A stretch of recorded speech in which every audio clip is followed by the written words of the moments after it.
Good evening and welcome to the February 10th meeting of the Milton Select Board. Please join me in standing and saying the Pledge of Allegiance, if you are able. Pledge allegiance to the flag of the United States of America and to the republic for which it stands, one nation, under God, indivisible, with liberty and justice for all. Thank you. Our next item is going to be public comment. For public comment, we allocate 3 minutes per speaker and a total of 21 minutes of speaking time in all. I will be keeping track of the 3 minutes if we need to, and Mr. Milano will keep track of the 21. I don't see anyone here in person for public comment. If you are online on the Zoom, you can raise your hand if you have something to say, but there's certainly no pressure to do so. Okay, well, then I will declare public comment closed since we have no speakers. Moving on, we have fabulous timing from the chair of our Fire Station Building Committee, who's just arrived. We're gonna be having a discussion with him and with Chief Madden regarding the Atherton Street Fire Station project and an update regarding the Milton Station project. If you gentlemen wouldn't mind joining us at the table.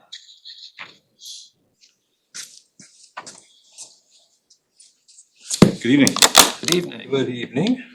We are in our high-tech news space here, so nobody needs to be speaking into a microphone or anything. Everything gets picked up. Oh, nice, So- nice. You know, the Fire Station Building Committee project refurbished the space because it was a heck of a lot better for the town and less expensive while we had the contractor here doing the work next door to do this. And then, of course, the town purchased a piece of land for our new East Milton station, so it's all good. We're all making the right We'll decisions. come in full circle here. Mr. Walsh, do you want to begin, or Mr. Chief Madden? I'll let Mr. Walsh introduce, Great. who we are. So, and first of all, I'm thrilled to be coming with our new select board member who is the son of a firefighter and the father of a firefighter. In fact, his father lived right around the corner from me, and times I'd be walking over the store, I'd say hi to him or talk to him. I never knew he was a firefighter then, and I wish I did. I could have had some interesting discussions. But in any event, the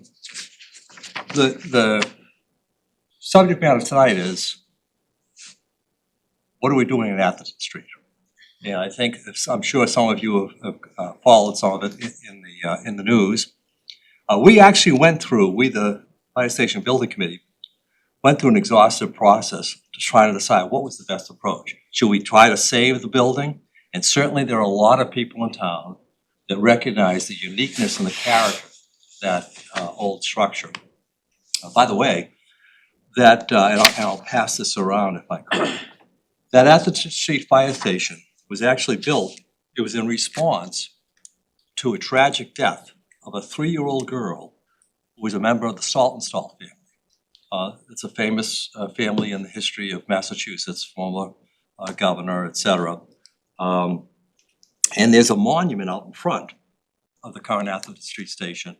It actually faces the station, it's on one of the large rocks, but it talks about her. She was killed in a fire in February 24th in 1901. And of course, there was no fire station up in that area. And there was certainly a belief, and I'll pass this around. Unfortunately, it took me 2 pages to get the whole thing, but you might be interested in seeing it. John. There was certainly a belief that perhaps if a fire station had been nearby and some assistance came, she was in the kitchen with one of the helpers and a pot spilled over and caught on fire, and she tragically lost her life. So in 1901, the town responded. It responded then, and I want to see it respond now.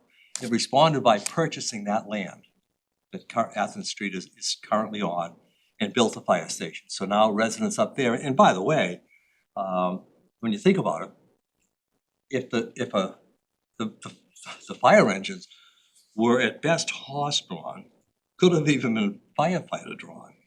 at that time in 1901. So to go from this location, which is really where it was, the closest station, up there back then with those roads would have been difficult. But the foresight the town had then, recognizing that we needed a station there, it's still valuable. I know we got a chair of our warrant committee here, and I'm hoping to go at his invitation in to speak to his committee in about a month to really address two questions. Do we need Atherton, a station there? And do we need it soon, in the next 10 years? And I'm going to briefly touch upon that. And I know your time's valuable. I'm not trying to tie you up. Do we need it? Yes, we do. We need it now more than they needed it in 1901 to save lives of the residents. When you think about it, right, what do we have up in that area we did not have back then? We have a college.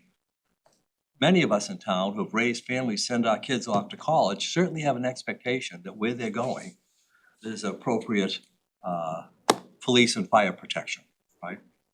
And so we are providing that with Atherton Street Station. And then we have a large senior center there, Fuller Village. And I think we owe it to those residents too to have a fully functional fire station close to them that they can go and act in the case of need. So there's no question it should be done now. And I know the chief is gonna try to work on this, but one of the problems in all of our stations and we're rebuilding all three, is they don't provide the correct health, safety environment for our firefighters. Their engine bays, all that exhaust fume, diesel engine, gas engines, go right up to the living space. Weren't isolated. They didn't have the proper washdown facilities when they come back from a fire. They don't have all that debris and, there's a lot of materials we use in our homes now, building our homes that are toxic.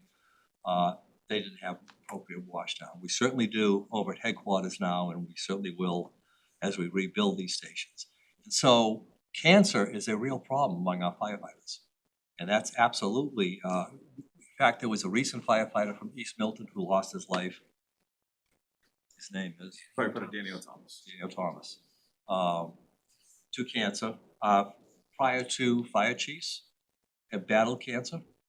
And so we really need to be able to provide that environment that they're in that's safe for their health.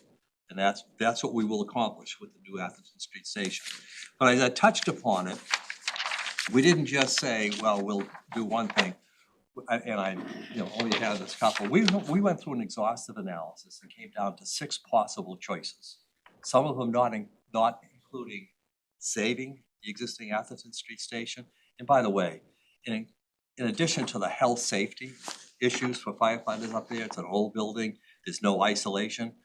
The bays themselves, if they were suitable in 1901, the fire trucks today are too big. The fire engine that's up there now, it's very talented firefighters that are backing that in with less than 3 inches on either side and less than that above the roof. And all the equipment is getting bigger, right? There's no question about it. So the bays weren't adequate. So we looked at a variety of options. Could we save it? And I'd be happy to pass this around. The irony is all the suitable options, and there were 6 as we finally went around, they weren't that far different in terms of their cost. And I especially was thrilled about that because I didn't want that to be the predominant factor in which way we guys, it was just the cost. So let's just build the cheapest thing we can do to put there. And so I'm telling you now, and by the way, you're to be congratulated for Nick Milano, our town manager here. He has stayed heavily involved. He's attended our sessions and watched this, and we did a deep dive, and the cost is not a big factor in the solution we picked. So we're gonna rehab. I'll just pass this around. You can kind of take a look at it. It has 6 options across the top, and you'll see them on In the packet, Brian's numbers to have. Oh, they do have it? Yeah. Oh, okay, Yeah, I'm I sorry. accessed it earlier. Thank you, appreciate it. So the cost wasn't a big factor, but what we're going to be able to do, and by the way, the night that we were having our meeting to try to decide on which way we go, it was pretty well attended, including the chair of our historical commission who came in and made a passion speech for us to really consider saving. It's a unique building. In fact, my understanding is when they start, so we already know it was, the reason the town moved forward with it was because of a tragedy to one of the famous families in the state. But then, as they were building it, my understanding is, and we can't find out for a fact that this is true, but my understanding is they started building using rocks to build the walls around the front of the station, and that all those rocks were donated by families throughout Milton. They were clearing their fields or whatever, and so, again, all that stone, it's certainly unique looking, it's very attractive. So we're gonna save that building, we're gonna rehab it entirely, and we're gonna, the bays themselves, in order to accommodate newer stations, newer engines, among other things, they're not tall enough. And so to raise the entire second floor in that building would have been a very, very costly undertaking and difficult. So, and then, and I'm sure that the chief will address this more for you, one of the exercises that one of our newest members, Leroy Walker, pushed us through, and terrific, was to make sure that we understood what all the needs were going to be over the foreseeable future for the fire department. Do they need bigger tank trucks to handle forest fires up in the Blue Hills? We had a pretty tough one about a year ago. And so we looked at that, and basically, we're gonna rehab the Atherton Street building, and we're gonna add 3 bays. And those will be 3 full-size bays, and we're gonna be able to store a lot of equipment up there, that the fire, that should be up there. It's not just extra need. And again, I say this a lot, in fact, I think people are getting annoyed by me. But this town has a habit of building like new stations about every 100 years or so. Well, we don't wanna spend the money we're gonna spend to rebuild that and then have it not adequate 10 or 20 years from now. That would not be a wise decision to make. So we try to keep that all in focus.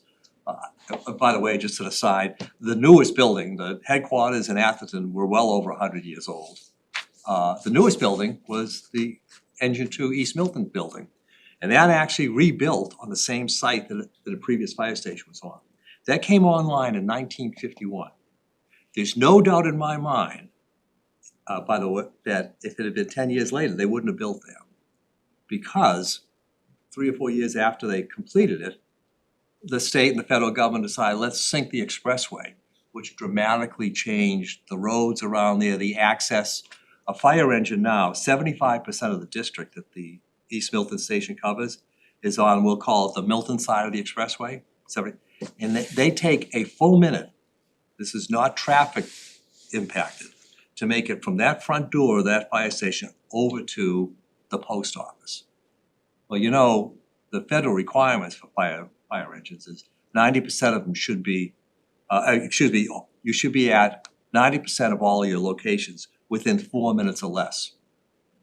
Well, even at my advanced age, I could pick up a stone in front of the East Milton post office, and I could probably hit the fire station, throw it across the expressway. To lose a minute to just go that far is unacceptable. So let's stick with the Atherton Street, sorry, Mr. Welch. Yeah, no, that's fine. It's a long, it's a Yeah, it is, long I night for us, so apologize. that's Yeah, okay. so anyway, that was just a lead-in. We're looking forward to the new East Milton station soon, and I hope you'll all get a chance to go down and experience it. So, again, we feel confident that we selected the best option. It was not a huge price difference, and it will serve the town well. I'll let the chief, you want to talk a little bit about the equipment? Sure. Thank you very much. I appreciate it. And I'd like to, obviously, the Fire Station Building Committee has been at this for almost 10 years now, or 10 years. And to get to where we are right now is something that we never thought we would see, especially some of the senior firefighters, the retired firefighters that have worked here for years.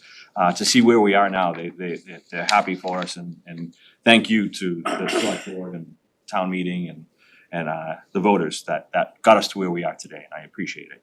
So when I became chief, someone asked me, what are your priorities? And my priorities were to reevaluate everything that we do. For years, we've always been hampered, our operations were always hampered by our infrastructure. Being in this building, we didn't have the space, that we needed to have a modern fire department. Obviously, with the building next door, we've gone light years ahead of where we were. And you know, the technology, the space, the training, you know, we're so far ahead. And so when we had some equipment that were smaller, that was always kept up at engine 4, the brush truck, the boat, all that equipment was always kept at engine 4 because we never had any space down here. So when you try and look at evaluate our operations and what actually makes sense, and some of that equipment makes a lot of more sense here now because it gets to East Milton. We have had deceased or victims in the Ponset River down in East Milton. We have had brush fires in East Milton. We do have a lot of hikers, the lost hikers up off of Chickatawbit Road. And so, you know, having all that equipment up at engine 4 always made sense back in the day just because that's the only space that we had. We didn't have any other space to keep that equipment. And now that we have the space here, it just makes sense here. And it just operationally speaking, it does help, and it does, just makes sense for the fire department. So when they started looking at these buildings, one of the things, you know, when they were gonna rehab engine 4, they kept that equipment there just because it had always been there. But it doesn't make any sense. It doesn't, you know, so the smaller, lighter trucks that would actually fit in that building, you know, made sense until we actually took a good hard look at what we do operationally. So when you look at, you know, why do we need to add a couple extra bays? The equipment, the doors, we have a lot of equipment. And, you know, we have 2 new engines and the new ladder truck, which I thank you for. And, you know, they're coming in this year. We have an engine coming in April, and we have an engine coming in November, and we have the new ladder truck. One of the major problems we're seeing across the fire service right now is spare apparatus or backup apparatus. Nobody has apparatus. I'm on a constant text chain with other fire chiefs. Can we borrow an engine? Can we borrow a ladder? Just nobody has it. So we have some great equipment where, you know, Mr. Colligan down at the DVW has maintained that equipment, and it's in great shape. So when we get the new engine, the 2 new engines, when we get the new ladder, we feel, myself and him and the fire department believe that we should keep that. And you know, we only have 1 ladder truck in town right now. So if the ladder truck goes out of service, then we have to rely on mutual aid. This weekend, we had 2 engines down over the weekend, and Mr. Colligan came in and helped us. So we were short an engine. We were running out of a spare pickup truck over the weekend just because we don't have the spare engine. Engine 2 was out getting new springs. You know, it just took a couple of days for that to get done. So the spare engine actually went down, and we were missing an engine. So in our conversations, or in my conversations with Mr. Colligan, is we need to make sure that we're prepared. How do we best prepare? So we've always kept 1 spare engine in town. So we have the 2 new ones coming in, so why not keep 2? And you know, it's vital to the operation of the fire department to make sure that we have an adequate spare ready to go into service at any moment. And we're gonna keep the ladder truck. That ladder truck is served the town very, very well. You don't get a lot in return on something, you know, we'd be lucky to get $100,000, $200,000 for it, but it's gonna perform miracles for us if our ladder truck needs to go down for service. So we need to keep that. And, you know, Mr. Walsh talked about those bays. The doors are 10 by 10. The fire trucks are 9 feet 6 inches wide. So that gives you a couple of inches on each side.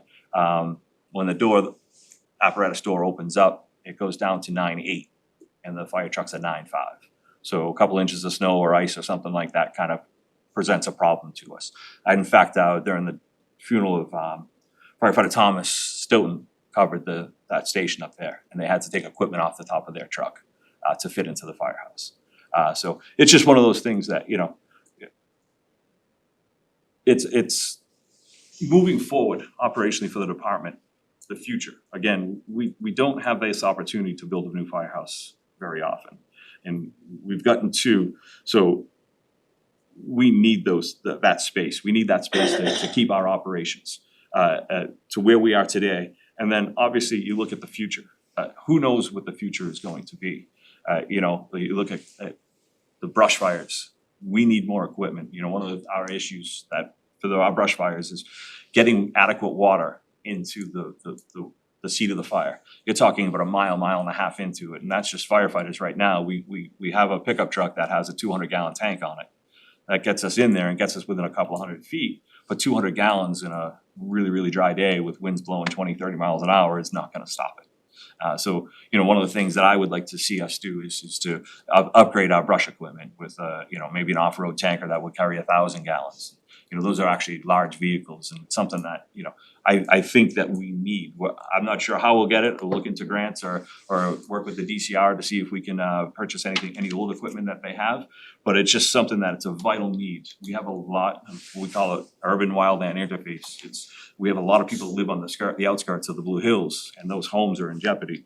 So we need to make sure that we have the adequate equipment to fight that fire and to move forward in the future and who knows where we're gonna be in the future. You know, you look at the demographics of this town, right? I think when we have substantial buildings kind of going up now.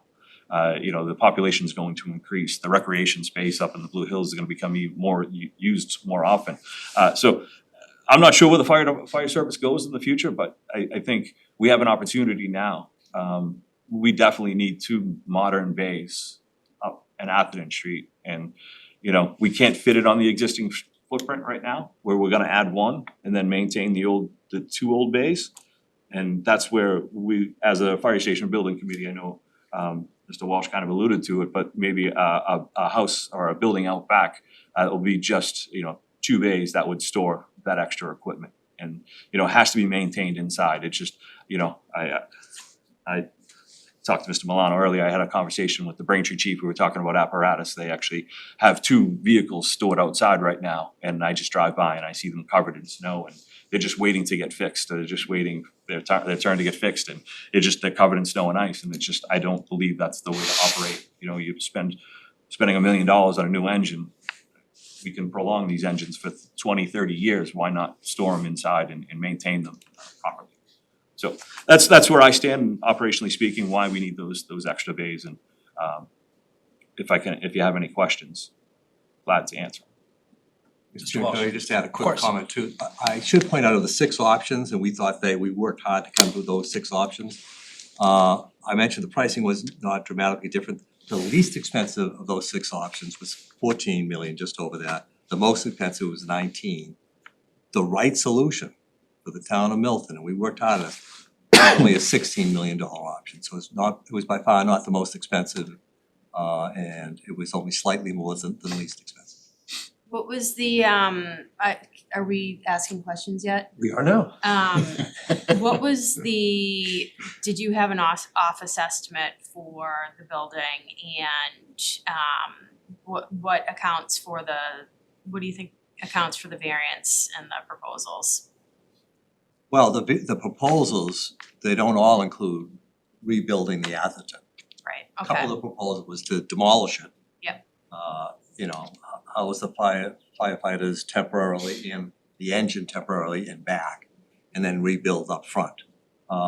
We did have some, I'm glad you mentioned this, because we did have some exhaustive analysis about the existing building, digging down deep to make sure that we're not gonna run into issues if it's sinking or sagging or any other things. And I don't know how long ago, but it probably, if I had to guesstimate, it was probably 20, 30 years ago, the town reinforced the building. If you go down, there's actually, and this is something we don't do nowadays, anyone building a fire station nowadays does not build it with a basement below where you store the engines.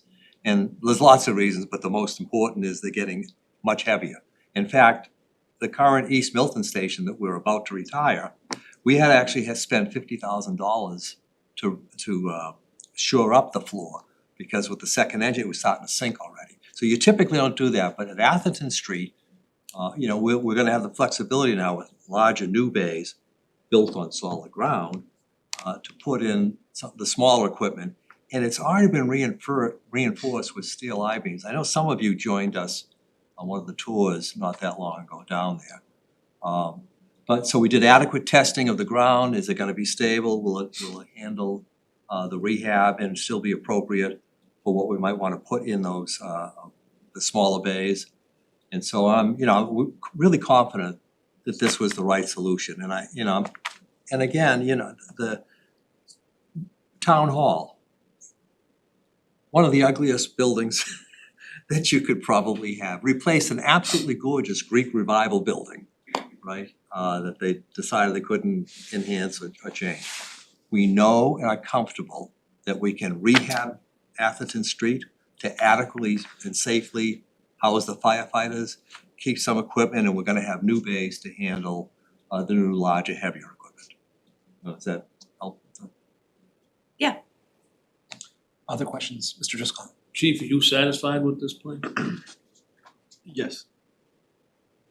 Moving forward and having the ability to, I've said this, we're not a fire department anymore, we're an all hazards rescue department.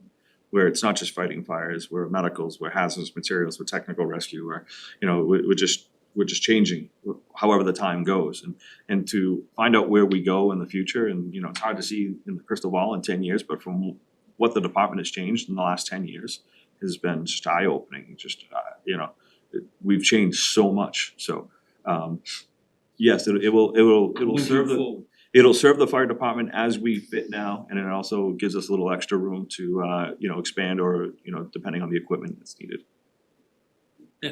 I asked that question, they had an override to keep that fire station open, so they can't close it. That's right. They had an override to save that fire station, There was 25 years ago. there was a one-man effort. It was closed for a couple of years. Yeah, There was but a they gentleman who had lived in the override. town, ran an unbelievable effort to get that reopened. So I don't see how they can even think of closing it, right? I mean, by the way, when the fire station building committee started, the very first thing we did was we did an exhaustive analysis of whether we could properly protect this town with just 2 stations instead of 3. And we didn't care, what we did was we said, all right, if we just ran on 2 stations, what would be the best physical location? Doesn't care who owns the property or whatever. We picked 2, we did our analysis, and then we paid for an outside expert. And there was, in 10 years of history, there was almost 100 actual calls that we now would not have made it within the 4 minutes if we tried to do the 2. Which is the requirement, and lives could have been staked. And let me tell you, the traffic patterns then in the town were significantly better than they are now. I mean, can you just imagine even trying to get up to Fuller Village or the Curry College and at the height of rush hour out here on Canton Ave, it would be horrendous. You wouldn't get there in 4 minutes. Mr. Wells, you have your hand up, you have a question? Thanks, Mr. Chair. I'll wait. I just have a comment. I didn't want to let you end before. I can wait till the end. Let everybody finish. Okay. And just on that, it is the second busiest firehouse, that from engine 1 to engine 4. Engine 1 is the busiest, and engine 4 up on that side of town is the second busiest. Mr. Daly? A couple of questions. So I actually see in front of me 7 options with the option 5B. Oh, that's right. Some option. Just is there one that you all are leaning towards that is more favorable? I see the. I'm sorry, I thought, yes, we voted to, it was option 3, but I think it's a hybrid. It was a combination of the current plan to rehab the building and then to add a building, a 2-bay station or a building out the back that's kind of connected to just store apparatus. It's no living quarters, it's just a building that would be able to house a modern fire truck, a spare truck that doesn't have to be in service right this minute, but it still keeps it maintains the truck and it keeps it in a ready status, so it would take a couple of minutes to put it in service. But that's what we've kind of agreed on, and I think it was someone in this room that kind of came up with that. It was actually something that was looked at long ago by Chief Grant in the Fire Station Building Committee when it first started, and I don't know why we went away from it. And then it just kind of popped up in the meeting the other night, and I think it kind of satisfied me as operationally speaking. Not that I don't care about what the building looks like, I just wanna make sure that it maintains our operations and gives us plenty of room in the future to expand if need be. And so looking at the firehouse, there was a lot of people that are really very interested in keeping the fire station looking the same way, reusing that building, cause it is a beautiful building. you know? So it kind of satisfies everything, you know, that we kind of looked at as a committee that night. And just for my edification, just a little bit of history. So when the project was started a few years ago, there was an amount that was allocated for, I think, all three builds, 32 million? 32 million. And I think, Mr. Walsh, when you came and talked to us about the East Milton Fire Station, you alluded to those funds have essentially been exhausted in the building of the current East Milton's Fire Station and some. If I could address that, because it's an extremely important point. When we started the project, one of the strong pieces of advice we got from our owner's project manager was, look, if you go out, if you know you're gonna do all three stations, if you go out to the market with all three stations to be done at once, you'll probably get the best pricing, because contractors can look at it and say, hey, you know what? We can dedicate these resources to the town for X amount of years, et cetera. So we marched down that path. To developing building plans for all three stations. And by the way, the Atherton Street Station plan at the time was to rehab the existing station. Then what happened? We're about to go out and COVID hit. And when COVID hit, that dramatically increased a lot of the materials cost, created a tremendous amount of uncertainty to contractors. And so again, based on and by the way, we did estimates, we thought we could do all three stations pre-COVID with and we really have 34.5 million, whatever the number. We thought we could do all three. The funding, by the way, the sales pitch to the town, we said, look, we can do all three stations and with no increase to your taxes. Because a former chair of this board, Tom Hurley, realized, you know what, we've got declining debt from the rehab of the 6 schools and the library. We know we've got to do something about these fire stations, so if we freeze that debt and keep it, people's taxes won't go down, and then you're selling it, we can say, all right, we're gonna get you some new stations without increasing your taxes. And that was always the plan, but you're right. Because of COVID, it hit us, the headquarters station, more expensive. East Milton, not as much more, but more expensive, and we don't now have the funds to also cover the Atherton Street Station. Other questions from the members? So the estimate for this option for this build is 16 million based on a design at this time, and nothing's gone into procurement yet, correct? Okay, The design needs to be completed. It's a partial design what of the percentage renovation. is it at? I think they got to construction done 60%. 75% drawings, but obviously minus the back building. They were 75% drawings. And so what are you looking at roughly for project schedule? Okay, so good So question. you'd have to go through procurement, you'd have to get a notice to proceed.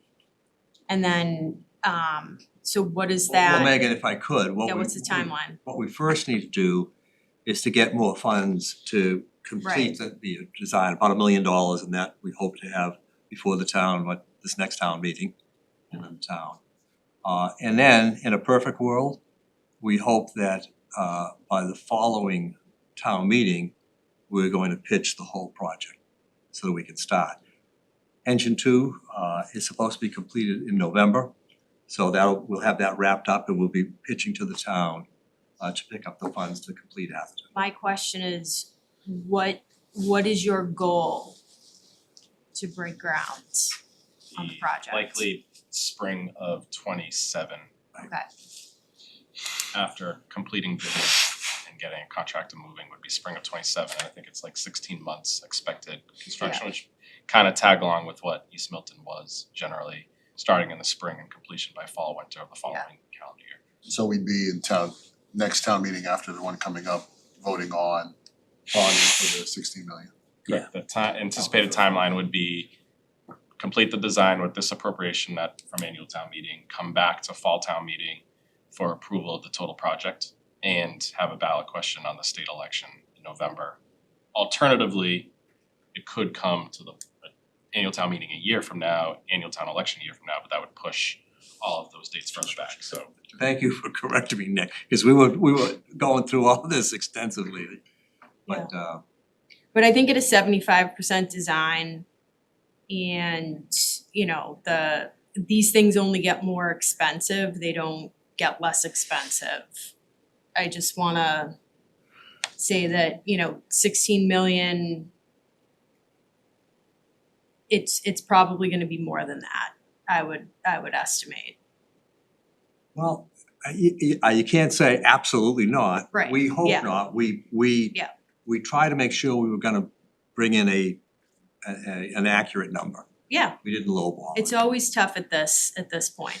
I'll just add kind of to identify a couple elements of the budget that will require fine tuning over the next couple of months with, if assuming town meeting approval would be, we have the 75% design of what had been the existing building plus one new bay. So the solution in terms of adding 2 additional bays, whether that's connected to the building or a separate building, and the cost of that. Temporary quarters, since the building will be renovated, we will need to find and secure alternative location to stage both the firefighters and apparatus. So it's a budget number now, but it's a budget number that we need to nail down, do some homework in terms of in the area of trying to find an alternative location.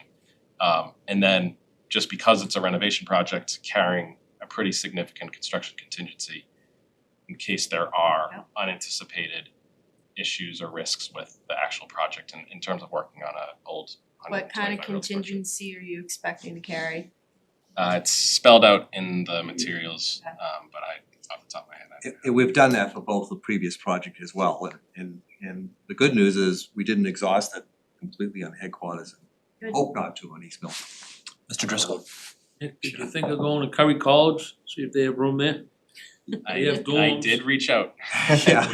We have reached out Put and a temporary tent, a fire truck. Contingency. we had that conversation. Yes. And the chief had identified a potential building even, but no, we've had that conversation internally. We've reached out to Curry to kind of start that more serious engagement. Whether it's feasible or not, remains to be seen, but it's an option on the A table. good neighbor. I would tell you that other towns in an effort like this have brought in, you know, a trailer, a mobile home for the firefighters to live in and put a tent over the truck that they're using, you know. And in any event, the beauty of Atherton Street is the lot is large enough that we could do that too. So we will do our best to come up with the least expensive alternative to the town. And you feel as though you've done a really robust requirements gathering, and this is gonna fit your operational requirements for what the demand is gonna be in this part of town.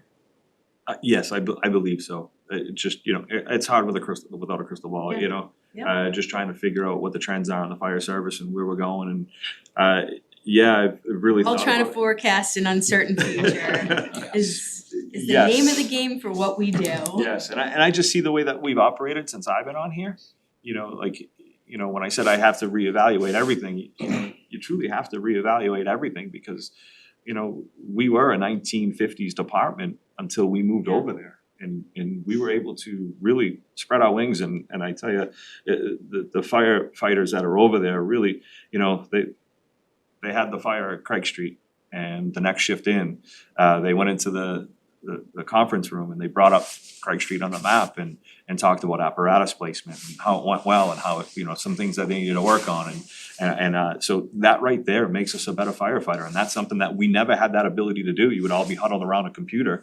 Now we actually have the facilities to actually do something like that. So it's really working and, you know, and I'd be remiss if I didn't talk about just the health and safety of the firefighters, you know, and I think, you know, we've discussed that at length in the past, so that's vitally important, we need to take care of the people that are taking care of us, so and I appreciate that, so. And if I could, I'll tell you, I believe the new headquarters that we built is a headquarters that the entire town can be proud of. I believe when we finish the new station, Engine 2, the same thing will be true. You know, we had robust discussions, well, should we just do one bay and just limit the capacity to that one operative engine? And the chief and others said, no, wait, you know, you got all these other requirements. So we have the 2 bays there. I'm confident that the town will be proud of that. East Milton And I'm confident that they'll be proud of this Atherton Street for years to come afterwards. And I thank the Fire Station Building Committee. They have, when we talked about exhaustive research back to, you know, the 2 firehouses versus 3 firehouses. You know, everything that I suggest, you know, they wanna make sure that I am actually on pace with everything else and not just asking for, I'm not asking for a 60-bay firehouse or anything like that. I'm looking for real needs for the current firehouse, fire department and the future of the fire department. And I know Mr. Fundling and I talked about it earlier, you know, there were some questions in our last Fire Station Building Committee. He said the committee was asking those same questions or a lot of similar questions of why do we need this? Why do we need that? Why do we do it? So we've done that and they've really taken me to task on it. So I appreciate a couple of members that have really, yes. So I do. John, you asked an important question. I just thought I'd point out, when we were finally down to, we're gonna take a vote among these options, we exhausted them. There was several members of the committee quickly went and said to the chief, well, are you okay with this option, you know, because we don't have the long-term expertise. And we felt confident, we voted that night, that the chief was on. Mr. Wells, do you wanna chime in now? Your hands remained up, so I'm not sure what to call on you. Unmute. You're on mute, sir. Thank you, Mr. Chair. No, I left it up just to let you know I was on the periphery out here. So a couple of points. I think I've been the liaison from the select board to this committee for 7 years, Mr. Chair Walsh, like a long time. And we'll need a new one, by the way. yeah, I know you will, because I'm coming near the end, so I'm going to just talk about a few points, some to the chiefs and some to yours, Brian. From the time Tom Hurley was my first year on Capitol 9 years ago, that the Hurley amendment was passed, Tom remained on the Capitol Committee with us after he left the board for at least 1 year, maybe 2. As you know, this was a really unique concept to be able to use the retiring debt from the school building project from the 1990s and 2000s to fund this project without creating additional tax burden for the citizens of the town. And that's really a credit. There's nothing like this in the Commonwealth anywhere. To Chief Madden, I remember our first informational meeting was at St. Agatha's. Retired Chief Afanato, who was fire chief back when my dad was chief 20-something years ago, walked in and looked at me and said, is this really going to happen? And I said to him back then, you got to have faith, Chief. If it's ever going to happen, this will be it. This will be now. And for those of you, a little historical perspective, as Chief Madden knows, you are currently sitting in the old bays of both Engine 1 and Car 8 tonight, where you are currently sitting in the seats you're sitting in right now. And as Chair Walsh noted, it's a credit to the expertise of that committee, and I have gone to not all the meetings, but I've gone to an awful lot of these meetings over the past 7 years and listened. You have such a diverse group of members, citizens of this town, which in the beginning, as you know, Chief Med, the fire department didn't even have a voice in this. We made an addendum to town meeting about 4 years ago to add 2 members of the fire department, one being the chief and one being a member, to let them add their voice and operational expertise to this project. And I believe that just that vote alone has helped us get not just the headquarters facility that lives today, but Engine 2 that is about to come on board today. For all of us in this room tonight, this project, as much as is for us, is for the next 100 years. This is when you can be visionary to do something that's going to live beyond anything that you're going to have control of and benefit people who aren't even born yet. That's a pretty incredible thing to do. And for me, I'm extremely proud of it. As the chief noted, going back to the Fire Station Building Committee, and I mentioned this, Brian, as you know, in your meeting last 2 weeks ago, the original plan for Engine 4 was to have that back building and keep the existing building. And now that you've come back to it, you are going to be able to do things and provide adequate infrastructure to support not just your operations, but operations for the future. So I support this 1000%, as you know. Chair Walsh, we talk all the time. We're so close to this, all of us on the board.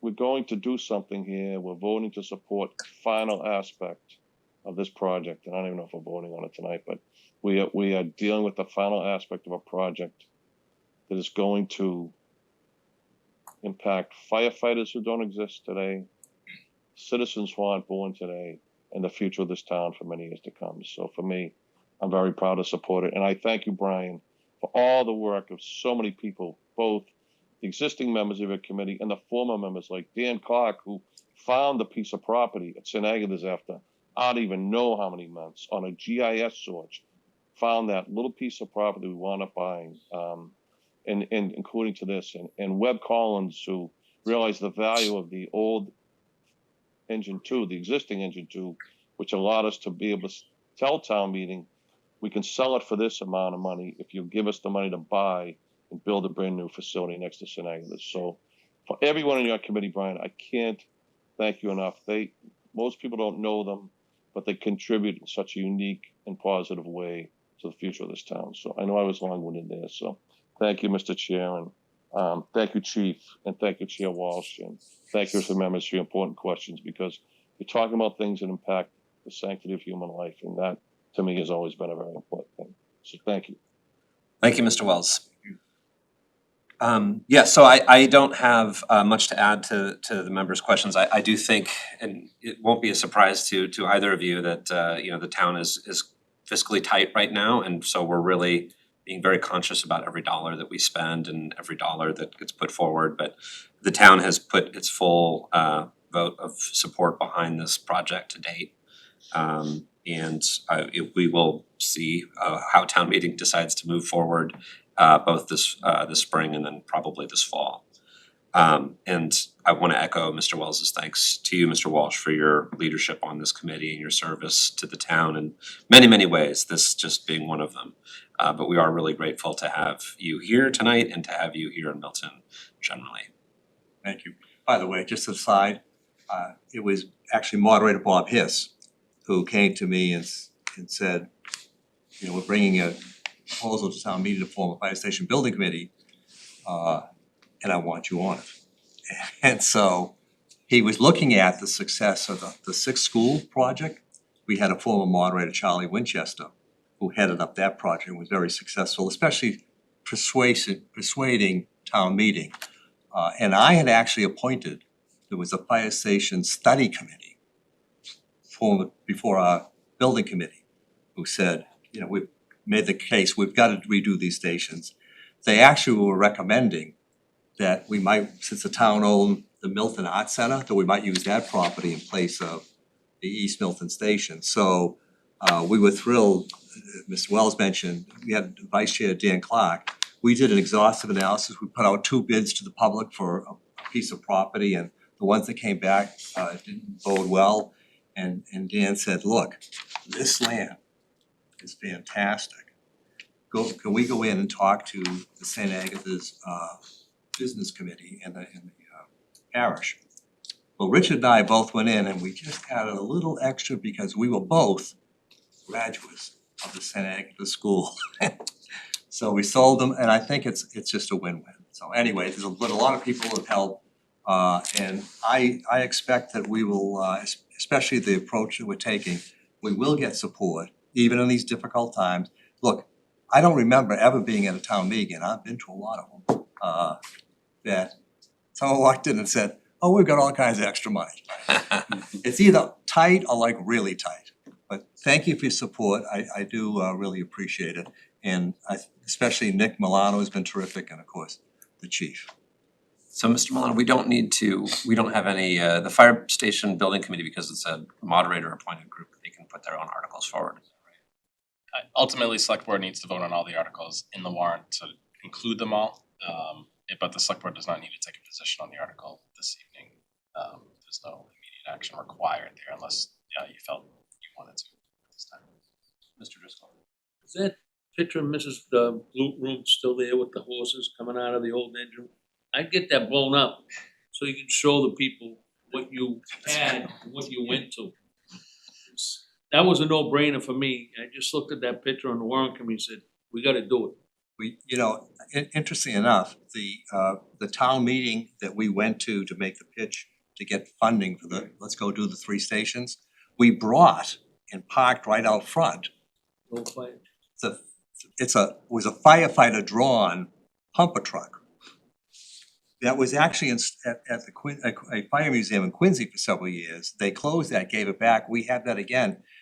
John, I gotta tell you, I'm thinking that might show up at town meeting again to point out. On the picture. Mr. Wells, you have your hand up. You're muted, Mr. Wells. Thank you, Mr. Chair. Mr. Chair, I'd like to make a motion tonight to support this going forward and support this article for the annual town meeting. And I'll make that motion tonight. Okay, motion's been made. Second. Seconded by Mr. Driscoll. Any further discussion? So this is just a vote for the select board to support the article. Correct. Any further discussion on this? So this will be a roll call vote. Mr. Wells, we'll start with you. Absolutely. Mr. Driscoll? Yes. Ms. Hegarty? Yes. Mr. Daly? Yes. And myself, yes. So you have our Thank you. support. You have our best wishes for good luck, and maybe construction costs will come down. That'd be nice. Wishful thinking. Hey, So, and thank if we you. can keep you, Chief Madden, I believe we're gonna get a quick report from you on the fire station, but Oh, Mr. yes. Walsh, I think you are, Exit you are stage all- left. You can stay here as long as you'd like. Thank you, appreciate it. Okay. Chief Madden, we have been bringing in heads of different departments to share their just sort of an overview of their department, what is concerning to them, things that they would like us to be aware of. We obviously have talked extensively this evening about some of the physical plant, but we really turn this time over to you to kind of give us a state of the fire department, and then we'll be able to ask some questions as we have them. Absolutely. Thank you very much. I appreciate the invite.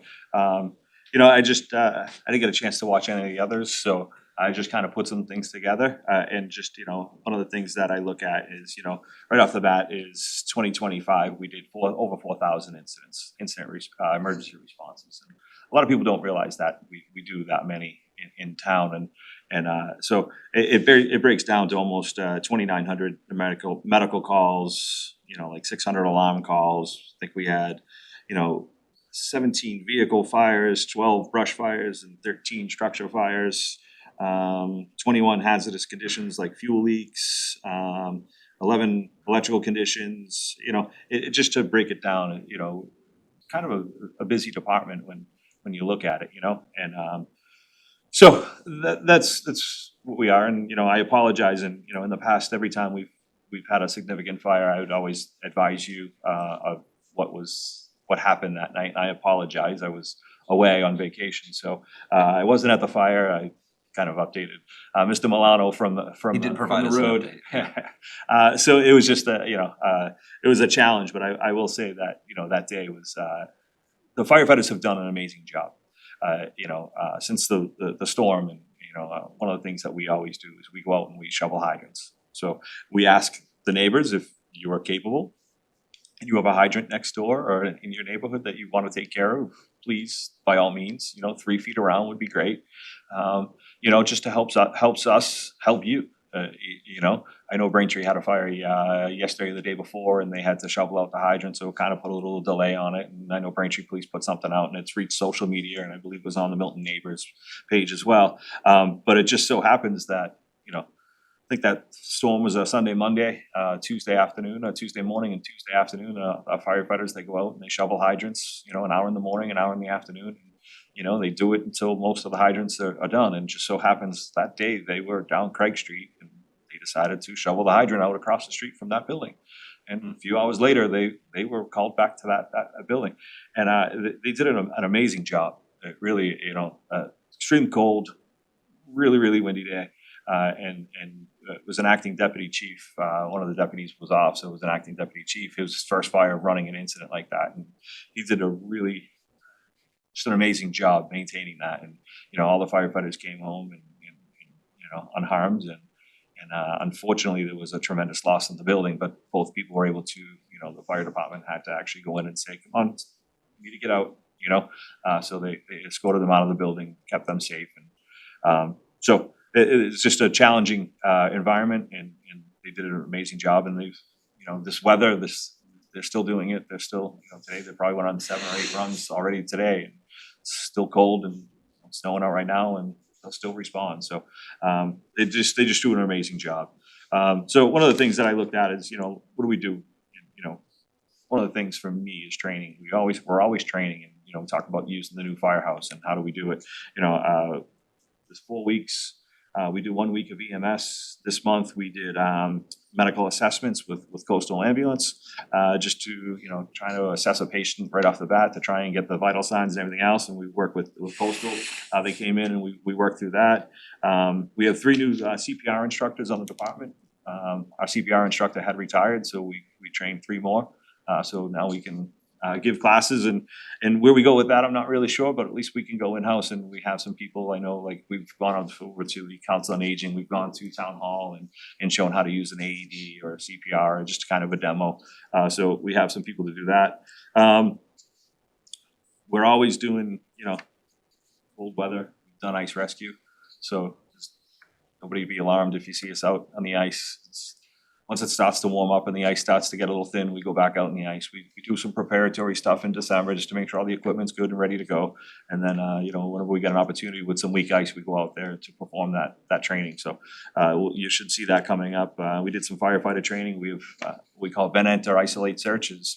We're able to use the training side of the firehouse, and we throw a ground ladder into the building, and we climb the ladder, and then we search a smoked out room and close the door and get the victim and get them out. So that's what we're training on this week. So we're always kind of training.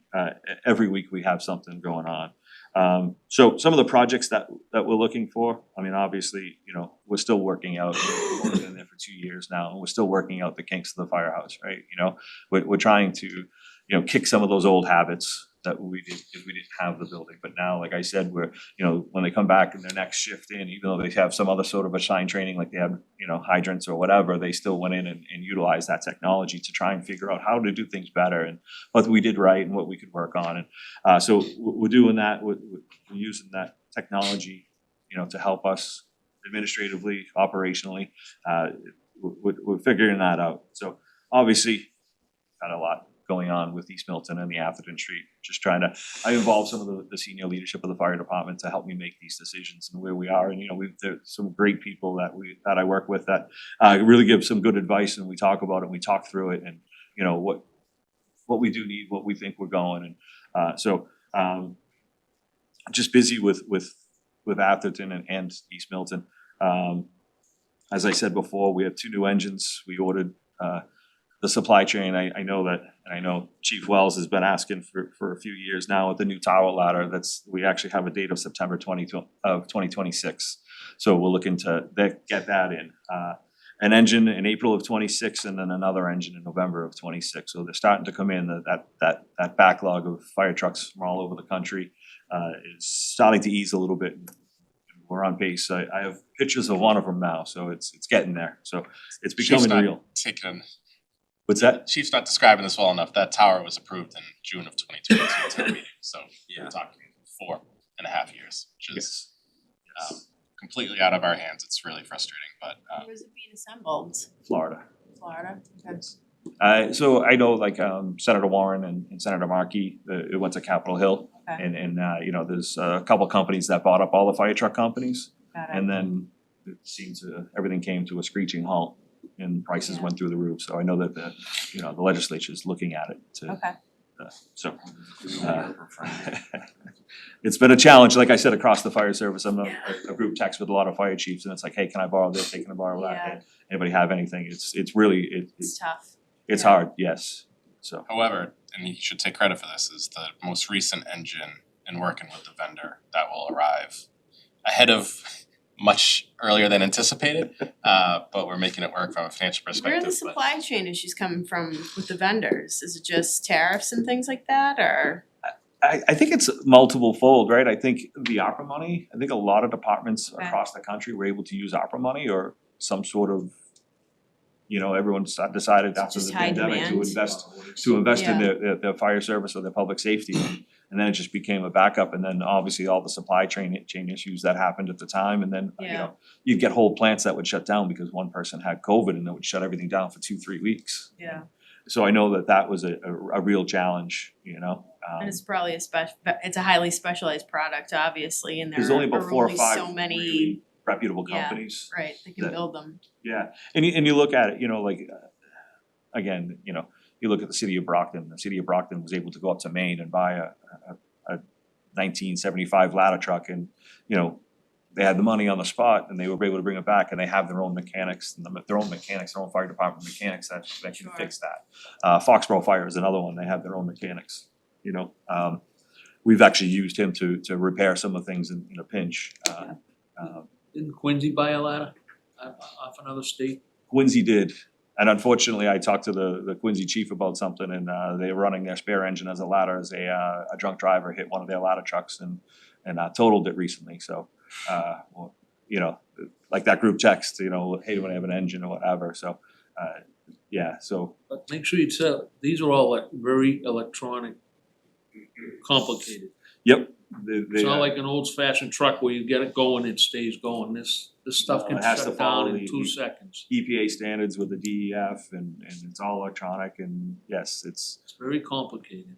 they are very complicated pieces of equipment, yes. And you know, the other part of it, you know, one of the reasons that Chief Grant before me was great, you know, he ordered the base model, so it's not a challenge. So, you know, our engine 2 and engine 4 are sister trucks, you know, they're 5 years apart, but they're the exact same. The engine that's coming in April is the exact same as those, and then the engine that's coming in the fall is, I ordered the exact same, so they're the exact same. And our salesperson, we're very, very lucky in town. He's a resident. He's not a salesperson for the company. He's their senior engineer. So he's been a fantastic find for us. You know, if we need parts, he drops it off because he lives near the DPW yard, and he's helped design these trucks. And we're very, very basic, bare bones. We didn't go with, you know, something that's too exorbitant or whatever. You know, I just wanted our trucks to match the other trucks that we have. So all 4 engines would be the exact same, or actually all 5 engines would be the exact same. So, you know, this cabinet holds this, so no matter what engine you're on, it's the exact same equipment, so. So we have those coming in, so just, you know, so over the next couple of months, you know, it's a year for fire hose. So I've already ordered a fire hose for the one that's coming in April. I ordered that last February, and I'm meeting with the vendor next week to order the one that's coming in for the fall. It's crazy that it's a year for fire hose. I don't I don't know why. You would think that they would just make a whole bunch of it and then just have it on but I don't know. So we have the 2 engines and the ladder coming in, so we'll be busy over the next couple of months trying to get all the equipment and everything else ready to go for that. One of the things that we talk about, you know, I evaluated the department. One of the things that I found is that operationally, or just administratively speaking, our rules and regs are non-existent, nothing written down. You know, the firefighters are great, they understand the rules, and we really don't have an issue with any rule breaker or anything like that. But when you talk about society today, and you know, everything has to be written down, we need to have rules. So we've actually we're working with a company, and I've got a couple of firefighters, a senior firefighter and some young firefighters, and we're gonna sit down and rewrite all of our rules and regs, our policies, procedures, you know, our standard operating procedures, our guidelines, everything, you know, how we operate. We're gonna put it all on paper and make sure that, you know, it's gonna be a tremendous undertaking. It's gonna be a long time, but it's something that we need to do. We need to have that stuff. You know, it's just, you know, you look at ISO, it's the ISO, the insurance services, you know, the ratings, you know, like it says you have to have this. So for us to lower our score to, you know, I think we're a class 2 or a class 3, I can't remember which one it is, but you know, it's something that if they say, okay, hey, you're up, we're gonna adjust, well, we'll have all that this time. I know it was something that we were hammered on last time, so we're rewriting that to keep, you know, to get us within 21st century and bring us up to speed with everybody else. We've been working a lot with MPD. You know, we did the ASHA training over the summer, the active shooter. We did that, so we found that, you know, you can develop a plan, but you need to put the plan in place or practice it. And we found some holes that we really need to work on. So I've been working, I actually went over and met some of the dispatchers today and just kind of figured out some of our holes that we have. So we're working with MPD to kind of close those gaps in our communications with them and our coordination with them, you know?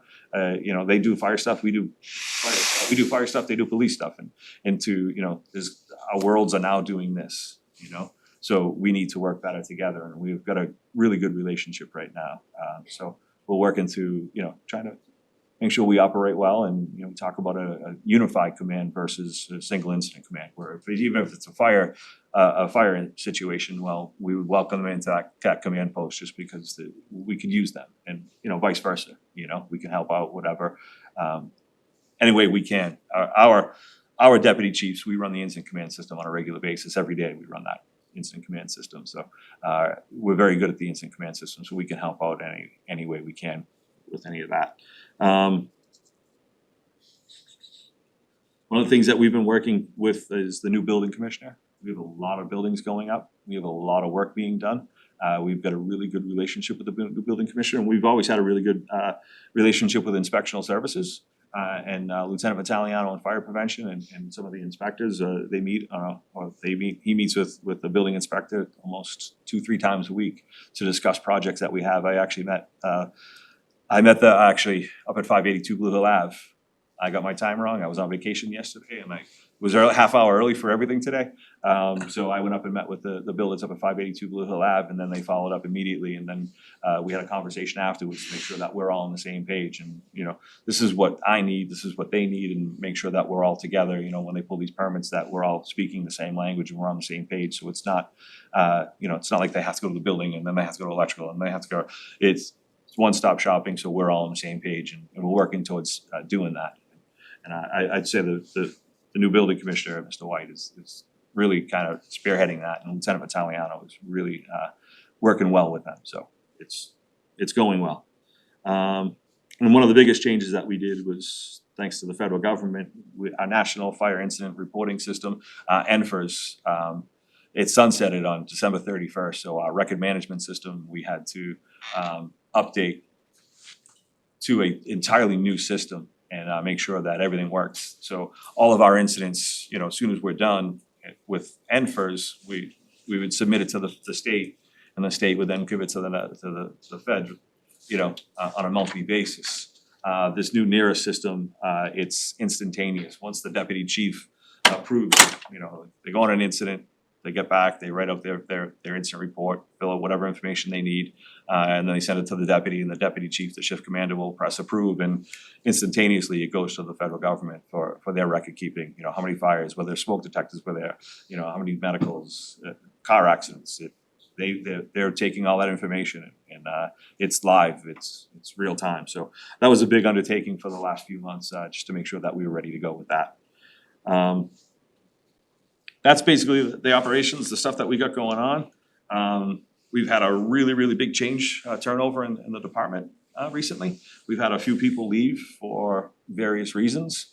Young people that you would think would stick around for the 30 years, but they've decided to move on to other fire departments or other things in life. And we've had a couple of retirements. So currently we have 4 new members that are in the Mass Fire Academy, the Bridgewater campus. They graduate on February 27th. So once they get out, we'll be lucky to have them. We've really 4 really good kids. A lot of my work before I became chief was at the Bridgewater Fire Academy, and I get texts on a daily basis, hey, that kid's a good kid, or hey, that kid messed up a little bit, but he got it now and he's working on it. So it's really good that we got 4 guys that will be on the trucks by the beginning of March, and then we have another one that starts next week with us. It'll go through 2 weeks of training at the firehouse, and then he starts the fire academy on March 3rd. 10 weeks from there, then he'll out, I think it's May, I wanna say 25th or something like that he graduates the Mass Fire Academy. So we'll have 5 new firefighters in place by the end of May. And then we have going through the process of hiring 3 more. We've got the interviews, and they're at the physical, going to the doctors, get their physicals for the department. Just waiting for the paperwork back on that. Anticipated time for them to go to the fire academy is probably August or September. There's a tremendous wait right now for the Fire Academy, so that's where we stand on that. You know, you look at the challenges ahead of us, where are we going, and you see it everywhere, right? I was watching a special on LA Fire Department, that they're down 60 firefighters from the Palisades fire, where they just had so many people retire and say, I'm done.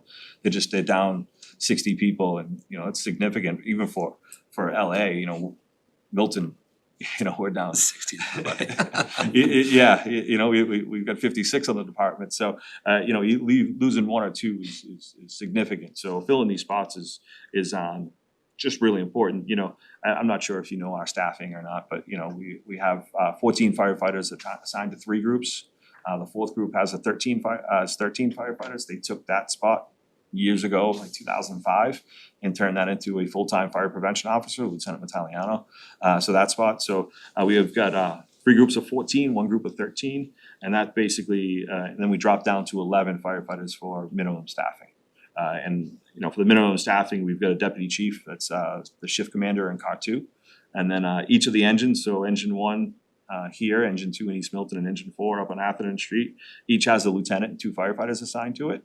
Minimum staffing, but again, we do have some extras when everybody's in and we don't have all these openings. And then lateral 1, we have 1 firefighter assigned when we're at minimum staffing. The Craig Street fire was a challenge. It was 100% in the attic of that house. So that one firefighter did a great job of setting up the ladder and getting up there and putting a hole in the roof. And the deputy called a second alarm, so we had Randolph ladder come on scene. So they assisted with putting another hole in the roof. So they got a couple holes in the roof to try and let out all that smoke and heat. So they did an amazing job. So if we have everybody in, we do have a staff ladder, but with vacations and sick and injuries, it's a challenge to keep it at that staffing. So that's where we stand on that. And then looking forward to the department, where do we go? How do we keep on utilizing that technology? How do we keep on utilizing that firehouse? Some of the things that I've asked for in the last few years. Like how do we move forward as a department?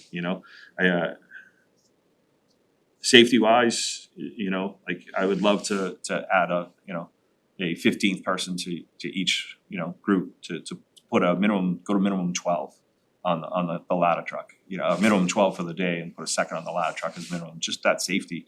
Look at snow and ice and stuff. There's a book out there that every deputy or every safety and survival on the fire ground, and it lists the 10 most deadly things for firefighters. And the most deadly one is operating near the fire.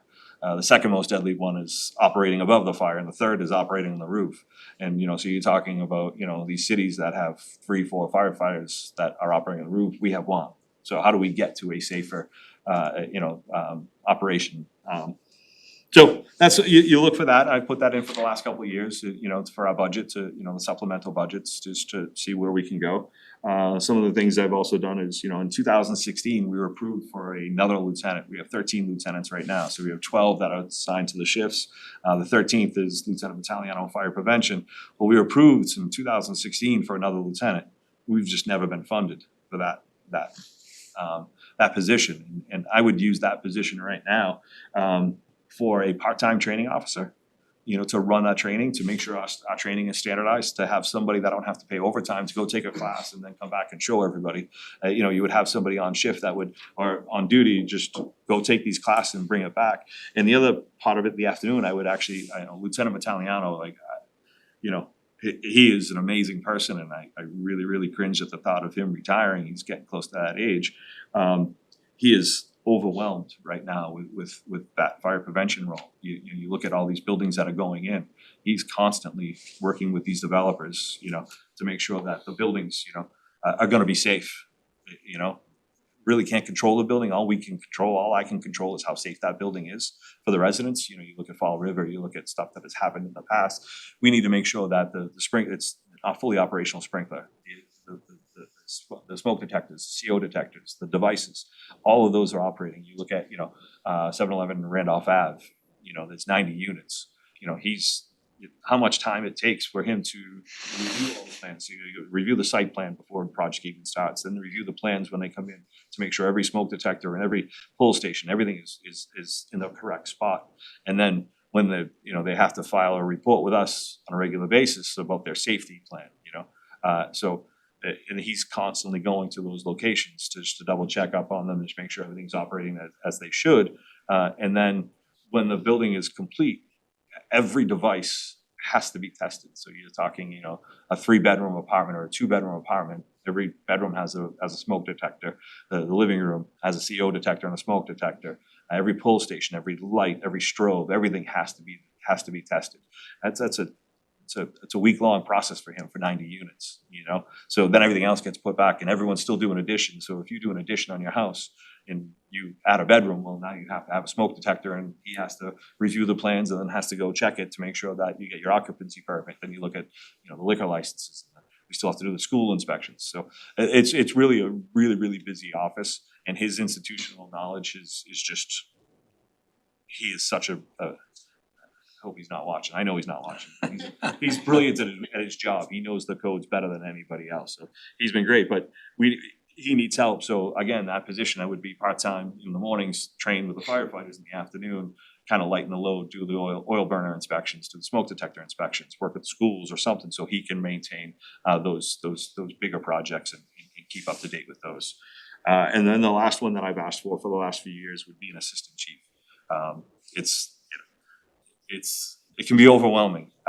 You look at everything, the maintaining the equipment, maintaining the buildings. Tom McCarthy's been great with helping out with the buildings, but maintaining these systems in the buildings and maintaining the equipment, maintaining these trucks. It's, the deputies are great, the lieutenants are great, and they help out as much as they can. And I appreciate them, and I'll give them a major shout out where I was away last week, and I did get some calls, but it was more of a, hey, this happened and we handled it this way. So it was really appreciated. That's when that happens. Yeah, we've got some really good people that work over there. So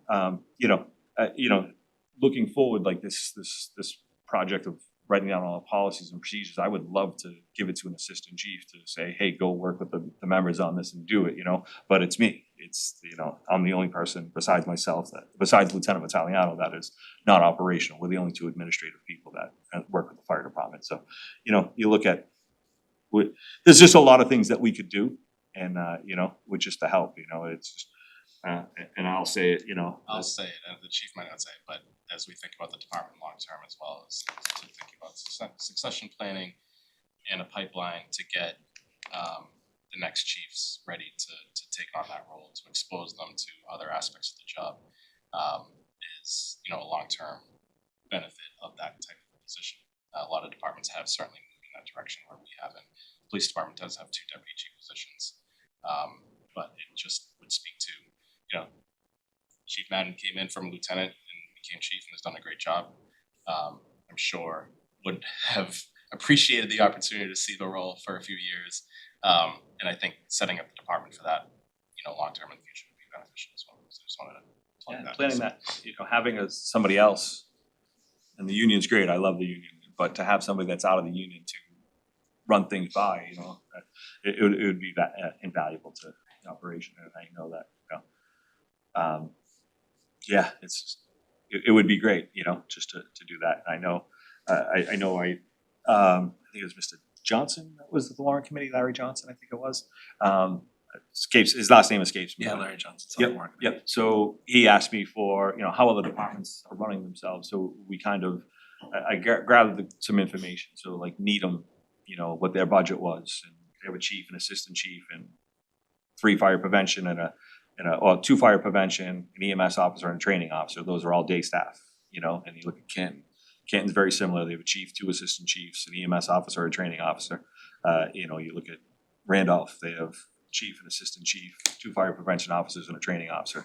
So, you look at these surrounding towns where they'll have 5, 6 people in their administration side, 5, we only have 2. So to adequately run the fire department for the future, I really think we need to start thinking. And again, you look at, we never went through this, and I talked to Chief Grant, and he was like, where were we gonna put him? We had no room for that. You know what I mean? Like, you know, he's, I think it was Chief Larson that got the fire prevention officer. And if you ever seen the old fire prevention officer, it was a closet upstairs in the second floor. It was literally a closet. That position has been tremendous, but yeah, so where do we go with the fire department? You know, those are some of the things. And, you know, I think one of the things that I strive for, and I look and I know that we have some absolutely fantastic people. The fire department it's just filled with some really, really good people. And, you know, I can't say that how to improve them, but I just looking for a more professional department, you know. Like I said, when we come back from an incident, you look at what went well and what didn't go well, what we can work on, and you know, and I think they're really good at that. But you know, just doing a little more professional is you know, we have the tools. Let's utilize it. You know, and just need to continue moving the department forward. You know, I don't want to be reactive. I hate being reactive. I want to make sure that our people are professional. You know, I trained at the fire academy. I taught at the fire academy for 20 years. And, you know, one of the sayings at the fire academy is, "Let no man's ghost come back and say my training let me down." Right. So you need to be able to do that. You need to rely on your training, and you know, and so we need to adequately trained. You know, there's a lot of changes in the world now, and we're trying to keep up with it. Sometimes you just, you know, you get behind a little bit. And, you know, they do a really good job, but you know, and I'll say it right now is, you know, we can have the nicest firehouse, we can have the nicest fire trucks, which we will have. You know, I'm confident of all three firehouses, and we'll have some really, really good equipment in the next next year or two. But it's really the people that do the job. You know, the fire truck's not putting the fire out. It's the people that do it. And so it'd be good to invest in them just a little bit, you know, so. Thank you. If you have any questions, I'm sorry, it was short, right? I told Nick, once you get me up and talking about the firehouse and how much I love the fire service, it's gonna be excellent. tough. Try to give them a timeline. Questions from the members, Mr. Driscoll? Yeah, but Chief, the way you're operating now speaks volume of your department and you getting by, I hate to say it. I'd love you to get all that help you want. I'm gonna try to help, I'll try to help you, I don't know where we're gonna get it, but I'm just saying, it speaks volume of you and your department, taking care of everything that goes on. We always seem to get by, DPW, fire department, police, schools, you know what I mean? We always seem to get by, and it's a testament to you and your department. I think it's, you know, the fire service, you know, and the schools and DPW and police, and, you know, like, I think, you know, particularly, and I know the members of the fire department, and I know fire departments all around, is, you know, they do what you can, you know? And unfortunately, you say it, you know, they'll do what they can and they'll die trying, you know what I mean? They'll lay down their life for you, whatever, to try and do whatever they can. So you give them a task and they're gonna do it, so. Best view I ever go by a fire station, the trucks parked there, and they're all just waiting. That's the best view you can see. A fire truck not doing it, a firefighter not doing anything, sitting in the firehouse is a good day, right? Because nobody needed us. Yeah. And that's truly, you know, that's a blessing to drive by and see the firefighters in there. Years because- ago, they used to sit out on a bench. When my father was one, they'd sit right out front. Yes. Other questions or comments from the members? Mr. Wells? Thank you, Mr. Chair. Thank you, Chief. I'll try to be briefer on this one than my last one. So just a couple of things. You know, you and I talk a lot about operational things. You know, from the time you were appointed chief, and I remember when I first came on this board, you would attend all of the fire station building committee meetings. You weren't even Chief Grant was chief then. I don't think you even thought of being chief. And I can remember both then Chair Walsh and Vice Chair Grant, Dan Cock, I was like, wrote letters to this board in support of you being appointed chief of the fire department. And in the years that have passed, you have certainly lived up to everything that they thought you would be. And then my final point, we talked on the day of the Craig Street fire. Big credit to Lieutenant Erna. John did a great job, as you know, that day.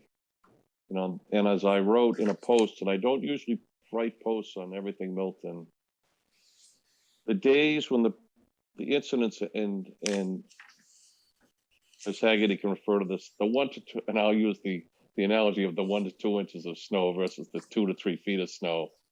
The 1 to 2 inches are the ground balls. You know, the ground ball, the easy incidents, you know, the car accident where there's no personal injury, the burglar alarm, it's the calls where the threat to human life is so on the precipice, where whether it's the environmental elements, the nature of the call, the threat to human life, the entrapped person, all of those things. Those are the days you train for. Those are the calls you live for. Those are the ones that separate between just okay work and greatness. And I say this to you as a chief to another chief. Take pride in that greatness, because you have some really, as you have articulated so strongly tonight, that is the greatness of your profession. That's the greatness of public safety. That's the greatness of what you wake up and put your pants and your shoes on and do to go and do each and every day. So thank you for a very in-depth report tonight. Thank you for everything. Continue to do everything you do for this town. Thank you, Mr. Chair. You're welcome. Other questions or comments from members? Just for myself, Chief, thank you also. I think it would be, we've done this previously with the fire department. When you have your 5 new firefighters, if you'd like to come in and introduce them to the town, that might be a nice thing to have them do in May. Once everybody's out of the academy, or if you, depending on if you want to bring one wave in sometime, another wave in another time, but we always love to, see the men and women that are serving this town and thank them for their service and acknowledge their graduation, from an academy or whatever it might be. So you can work with Mr. Milano on that. And you and I have had a number of conversations over the years about climate change, and I was struck the number of brush fires and the number of vehicle fires being almost identical.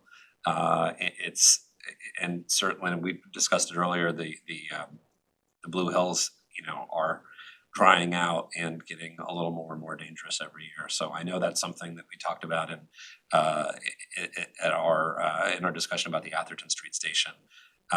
Is there anything else that you'd want to add around that in terms of equipment or training or anything else? Yeah, I'm always looking to update equipment, it's just, when I look at the operational needs, that I do believe getting, they say quick water on the fire is what helps it most, and how do we get quick water into the Blue Hills is a challenge, and like the truck that we have is, and we've had so much go on in the last few years with the ladder truck and 2 new engines, new firehouses. It's hard to come in and continue to ask for money. So, we had a 1984 Chevy with a 200-gallon tank on it. When that failed, we put it on a 2016 F-150 or F-250. Just 200 gallons is not enough. It's significant money to replace that. And you look at a tanker, and when we did have that route, and it's on a regular basis. It's not one. The one that obviously made the news last year was the one by the state police barracks in Houghton's Pond. You look at that. We had tankers from as far away as Norfolk and Raynham and Dover, and just how do we get water into the fire and up those hills. So we relied heavily on mutual aid that night. I think we had 30 different departments represented that night. And the following days to extinguish that fire. So the challenge, and how do we do that? And I know money is the way. It's easy to just throw money at it.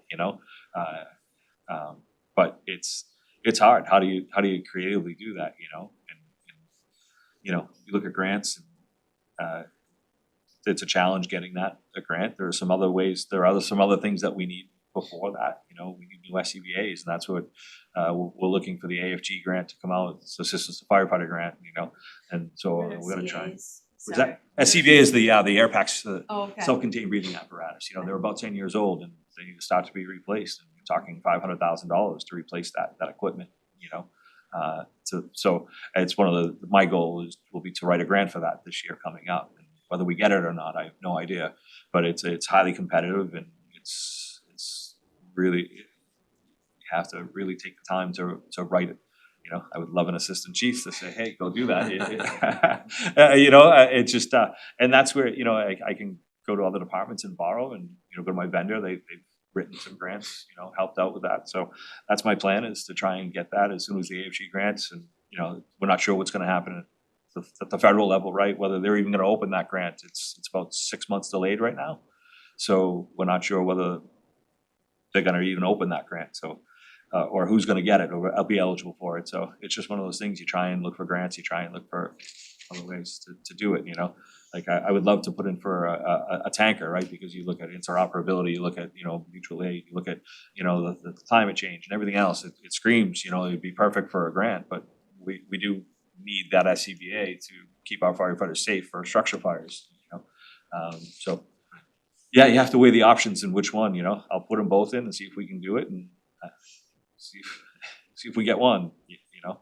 So it's a challenge going forward, and, you know, those are the changes that I'm looking for, you know, when we talk about that space, you know, like what are the specialty vehicles that are gonna be, you know, hazardous materials, we still have the hazardous materials for the hospital, the trailer.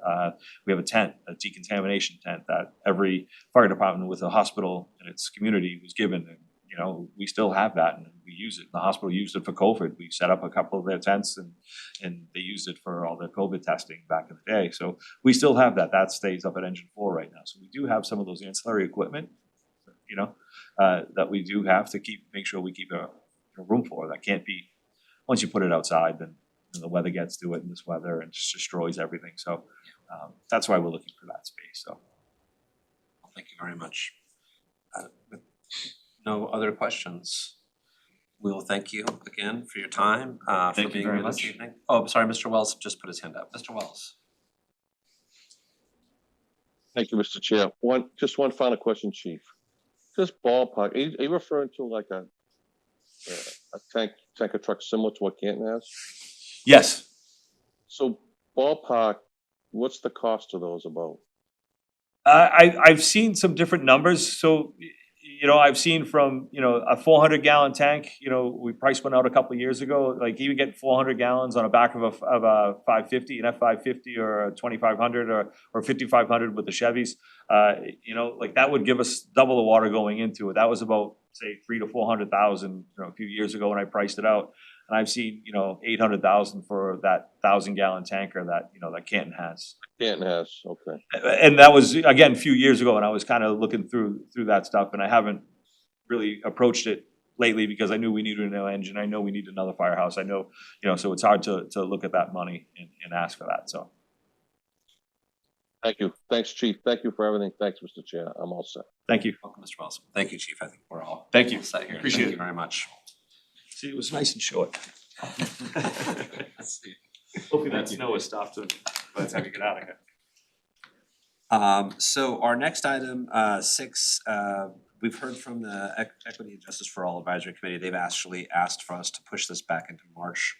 They wanna have they have some internal stuff and they wanna have a chat with, I think, Mr. Milano and myself before they come in, so we will just go straight to them. Item number 7, which is the fiscal year 2027 budget. We do have the chair of the warrant committee here, Mr. Jay Fundling. I think, you know, Mr. Fundling's gonna make a quick presentation. I think it might make sense for you to do your presentation first, Mr. Fundling. Does it make sense to do it first, or does it make sense to run through Mr. Milano's update to put Mr. Fundling's presentation in context? Okay, let's do that. Sorry. Sorry, Nick. No, it's all good. I am happy to, and I'll pull it up. I don't You know. wanna promote Jay also? Yep, I can do that. Do you want to introduce it, or do you want me to just jump in? We'll have you jump in with the update on where Okay. we are with FY 27 and the school committee. The dialogue between the select board, finance committee and school committee, finance committee, we've met several times over the past month to address ways in which that we can close the gap on the school side. And I will let you walk through the details of where we are with that at this time.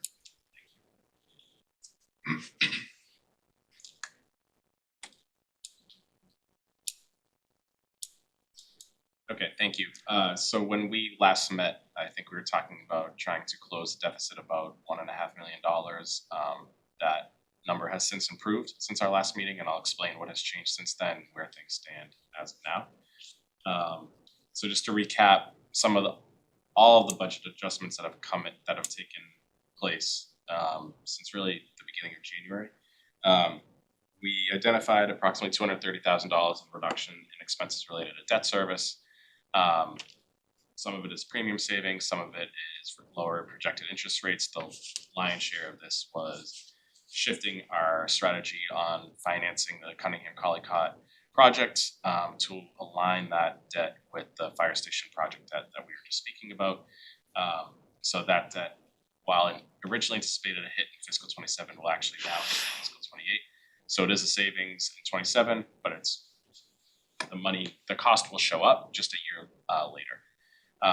We did agree with the school department in terms of identifying some reductions on the health insurance budget by charging certain funds that pay for employee salaries directly. So in addition to paying for employee salaries, they'll also pay for employee health insurance.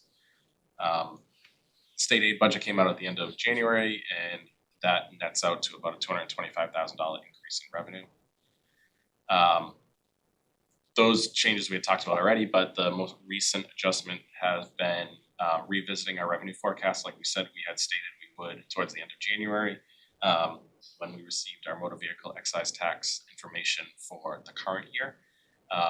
The trend has been for collections in 26 to line up behind 25, but 25 was a significant outlier year that's to be expected.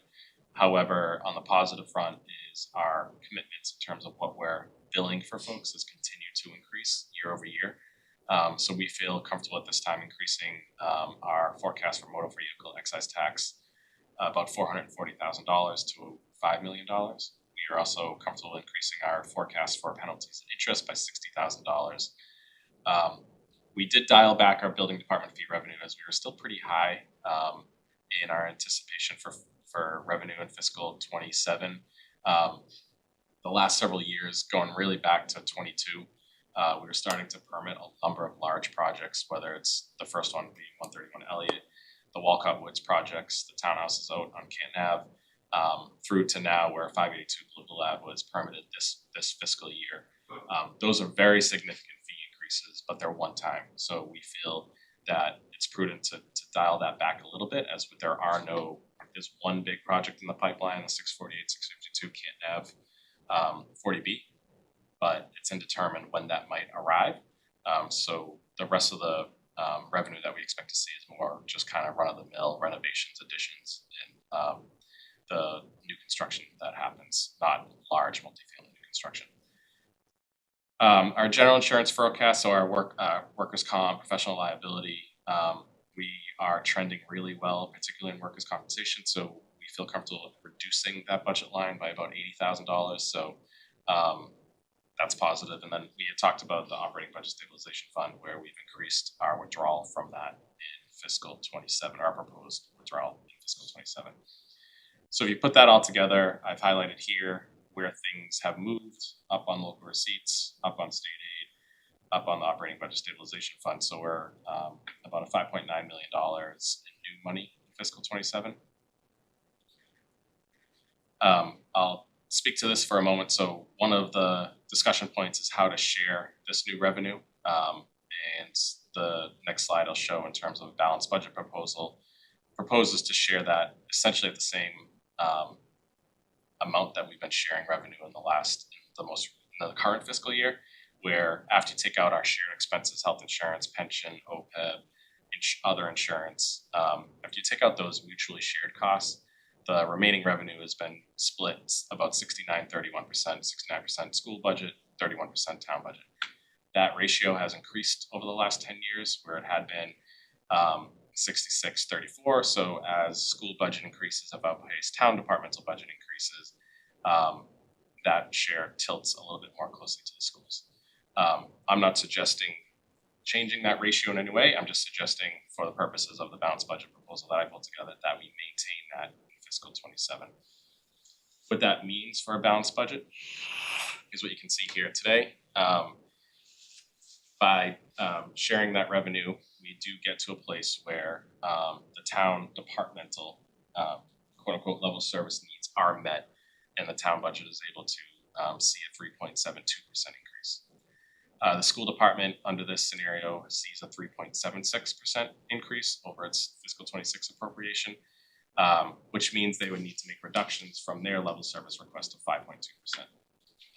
So this is the balanced budget proposal. It would ask the school department to cut their request by $1,049,000. So that would be a balanced budget because the deficit as where things stand today is $1,049,000, and this proposal would request that the school department reduce that from their request, and the town department would be level service. But as you can see here, from year to year, both town and schools are going up at essentially the same percentage. The last budget adjustment that we've been spending some time talking about is one of the goals of the school department has been to increase their reserves over fiscal '26, '27, and '28 and beyond to try to get some of their reserve funds into a stronger financial position. So I propose moving free cash into school reserves, and I leave that school reserve to be determined, as we haven't fleshed out exactly the right mechanism for that necessarily. We did talk about trying to appropriate that directly into the school circuit breaker fund. That's not an allowed appropriation according to the Department of Revenue. They did suggest the sped stabilization fund, which the town created at the last town meeting, but we haven't put any money in. And since the school budget proposal does anticipate using some of their other funds less than they could otherwise because they want to build reserves, by the town appropriating free cash into reserves, it could give them the opportunity to say, all right, now we're growing our reserves without impacting our operating budget as much, so we can rely on those some more. That's the essence of the proposal. And I'll note, just as a side note, the fiscal '27 state budget does include a significant increase in the circuit breaker appropriation, an 18.8% increase. And they expect that means circuit breaker reimbursements will be fully funded in fiscal '26, the current year. The transportation reimbursement is not fully funded. So that should mean potentially additional funding for Milton schools next year. If this chart, it's a little messy, but the bottom line of what this chart is showing is if the schools were indeed to offset their operating budget a little bit more rather than building those reserves, because now they have free cash going into reserves, what that means is their actual net reduction could be closer to 548 rather than the $1,048,000, because right now we're asking them to cut $1,048,000. However, we're providing $500,000 in free cash for school reserves, so in theory they could use some of their other funds to offset their operating budget. And if that were the case, their true increase year over year would be about 4.45% rather than the 3.76%. And I showed below the chart just showing that, greater expenses coming out of circuit breaker, which certainly means that their ending balance would be less than they originally forecast. However, that would be increased by the amount of money being set aside in other reserves. I know that's a little complicated, but I think the biggest takeaways is that the town's financial position has improved since January, has even improved since mid-January. We're looking right now at a deficit of about $1,049,000. I propose that the school department be asked to make that reduction to maintain the revenue share. In addition to all that, the town set aside $500,000 in free cash into school reserves to give them some more wiggle room, either to hit their reserve target more quickly or to maintain the reserve target and calendar that they originally anticipated and offset some of their operating budget expenses in fiscal '27. And I'll just close, I pulled this slide from our January 7th meeting, a joint meeting, just to what we had identified at that time as what our next steps were. And that we've hit on all of these next steps. And I know that, when we come out and say where things stand today is a $2.5 million budget gap, and at the time we were saying the school department would need to cut by $2.1 million. That was the case on January 7th, but we continue to work the problem and try to wait for improved information. Now in this year, we received good information in that 4-week time span that allowed us to share improved updates. That won't be the case every year. State aid came in higher, some revenue we feel more confident in, so we're able to revise those upwards. We might be in future years where that news isn't always good, but I just wanted to just note that we laid out a bunch of action items that we had planned to continue to work on this. So I know it can be a tense and stressful time to work through the budget. We have certainly not made the problem go away, and I acknowledge that $1 million deficit is still very real. But we continue to analyze all of our options, both on the expense side and the revenue side, to try to continue to narrow that gap. It's going to be harder from here on in. That I wouldn't expect a lot of swing either way, both on expenses or on revenue. But that there's been a lot of progress in the last 4 weeks, not because of anything we did necessarily, but just we got more and better information about where things stand. Lastly, I just want to, on health insurance, that has been one of the bigger concerns. It's right now projected to be a 10% premium increase year over year. Enrollment has continued to stay steady, which is good. And that targeted premium increase remains on track. So we're continuing to monitor claims and enrollment, and we've received our renewals from our providers. So everything continues to remain on track at that 10% number, that we should not expect to be higher than that. So that is, a bit of good news that it's not worse than we anticipated, but that's a significant cost increase for both the town budget and for employees to share. So that's the overall update as to where things stand today. The Budget Coordination Committee, the School Committee Finance Committee, the Select Board Finance Committee have continued to meet, talk about potential impacts of the schools, to talk about this reserves concept, and to continue the conversation about what happens in 28, 29, and beyond, which I know Jay will speak to a little bit more in depth, but that is where things stand presently on fiscal 27. So can I just Please, go ahead. jump in? So I want to, I really want to take a moment to thank Nick and Amy and Joanna for all the work that they've done in this process to date so far. Money is always a difficult conversation because we don't have tons of it, and there are many priorities that we have. We want to provide the best education that we can to our kids. We want to keep everybody in the town safe, and we want to have really strong infrastructure. And this task is going to continue to be hard, and it's going to get more difficult.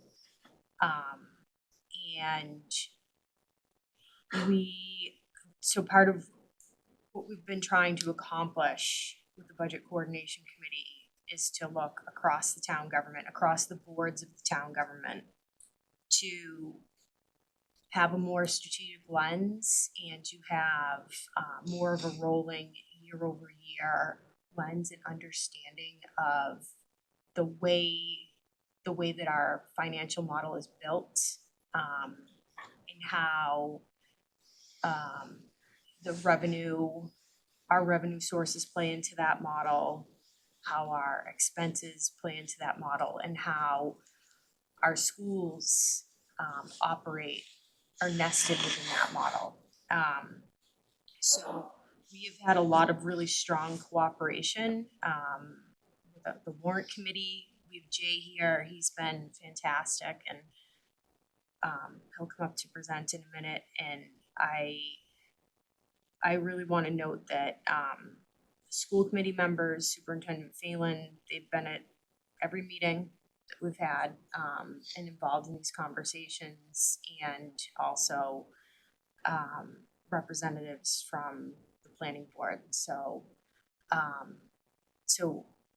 what Jay's going to present is really going to refer to our budget this year, but what we are going to have some conversations year over year moving forward that are looking more broadly and longer term about how we are managing our money and how we're going to get to make what the voters passed with the override last, as long as we can. And it's it's up to us to really manage people's expectations. So I want to express my gratitude for everybody so far in this process. Well, let me return this board's gratitude to you and to Member Daley. I know you guys have both been very hard at work at this, and some of the conversations have not been very easy, but we're grateful for the work that you guys have done. Mr. Wells. Thank you, Mr. Chair. I just want to echo the same thoughts, and Megan and I had a conversation, Ms. Daly, Ms. Haggard and I had a conversation earlier in the week, to both Mr. Daly and Ms. Haggerty. Welcome to the Milton Select Board. Now you're here. You're seeing the difficulties that have existed for as long as I can remember. I think I saw an email recently from Katie Conlon, former colleague who sat on this board and chaired the warrant committee as well, has committed so many years. These are challenges that exist all the time, and is an impassioned, and just as a clear example, is an impassioned presentation as you just received from the fire chief, or we just received from the fire chief. You could do nothing to help him because you're at level service. That's it. You can go no further. Anything else that you cut on the town side is going to mean an impact on not just services, personnel, but the quality of life for the residents of the town. That's really, really hard. So my one question, and this is to Nick or Miss Daly or I'm sorry, Miss Daly, Mr. Daly or Miss Haggerty. I'm getting into your 9 o'clock time, and I want to give a shout out to Amy as well, who does an unbelievable job. Can you just kind of, because I've had several people ask me, and I don't even really understand this. When you talk about reserves, why? Because from my operational life, there's no such thing as reserves. What is the reserves? Why are these reserves, and why are we funding reserves in a fiscal year? The school department has always maintained a balance, I think is a better way to put it, in their circuit breaker funds and other revolving funds that lets them utilize those in years of unanticipated costs. So circuit breakers obviously for primarily special education transportation. So there could be years where there are unanticipated costs that come on board. So by having money or in a balance in that fund that carries over in a year-to-year basis lets them have more flexibility and ability to adjust in a given fiscal year. So when we say build reserves, because they drew down all of those funds at the end of fiscal 24 and 25 to meet their budget after the overspending, those funds are in tough financial shape today. So their goal is to try to get back to probably where, even beyond where they had been historically. So they're working to do that over the course of a couple of fiscal years. So spend less out of circuit breaker. So circuit breaker has a greater balance in it so that if they have huge unanticipated costs in a given year, they have the ability to adjust for that in that fiscal year.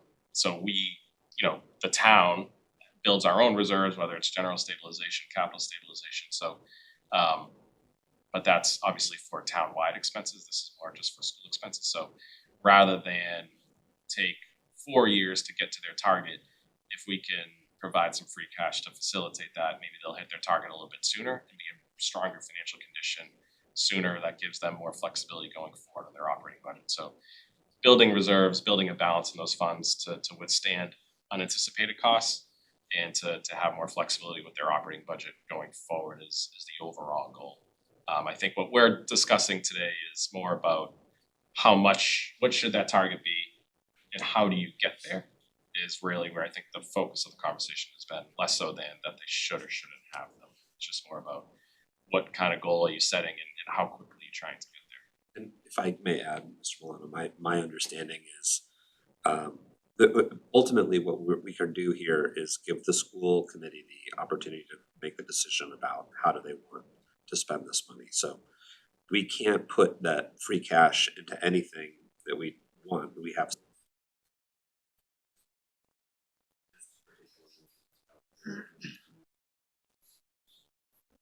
gives the school committee the ability to make the decision of do they want to continue to put in the same amount of money that they were going to put in, or do they wanna provide themselves some relief and spend that money on things that otherwise might be caught. So it was basically a helpful offer from the town to help them make that decision. Ultimately, it is up to them how they spend that money or how they set their budget.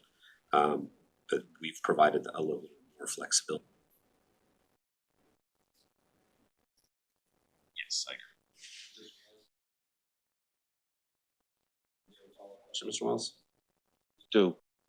So as you recall, Mr. Chair, last year, we created that special fund and put $700,000 into it as an annual line item. Isn't that exactly why we did that? And am I correct in that we are using all of that money in this year in their as a line item to fill one of their line items? Am I correct or no? Yes and no. So just to step back, so what you're referring to is the operating budget stabilization fund, which was included as Yes. part of the override, the $700,000. You're exactly right. The $700,000 is recurring now. We also put Yes. $2 million of free cash into that, and we're proposing to put another $1 million of free cash into that this year. So we're gonna pull some money out of that. That money will support town and school budgets generally. It won't go to just the town, it won't go to just the schools. That is a payment that will support the town and school budget across the board. In addition to that, what I have proposed is saying, in addition to that, we have, $4.5 million of free cash. We could take some free cash and help the schools in their goal of building up their reserves. Which is as separate well, from the. separate and apart from that operating budget stabilization fund. The other thing that confuses all of this is the other thing we did at town meeting was set up a sped stabilization fund. We had anticipated, if you recall, putting $1 million of free cash into that. Right. But the schools ended up needing that free cash to close out fiscal '25. So we had also anticipated a separate fund in the spring, but we weren't able to do that because the money needed to go into fiscal '25. So it's a lot of similar language describing unfortunately different things. So I apologize for any confusion on it. I may just follow up, Mr. Chair. Please, Mr. Wells. Not so much for me. Going forward, the reality or the possibility truly exists that this will happen on will happen on the town side in one of these years, because this is an exercise that, as I said earlier, this is an exercise I've been living through going back to, I think when my first time going through this one, I was a deputy chief and Mr. Walker was chair of the warrant committee, and we've been using the same level service, level dollar exercise now for 15, almost 20 years. But at some point, your challenge or the challenge of this board is that the financial challenge that you're funding the schools with now is going to be a town need, and you're going to have to fund it on that given year. And in that case, using this same formula, the pain on the school side is going to become even greater on that given year. If you can get where I'm going with that. Yep. You're not wrong. Thank you.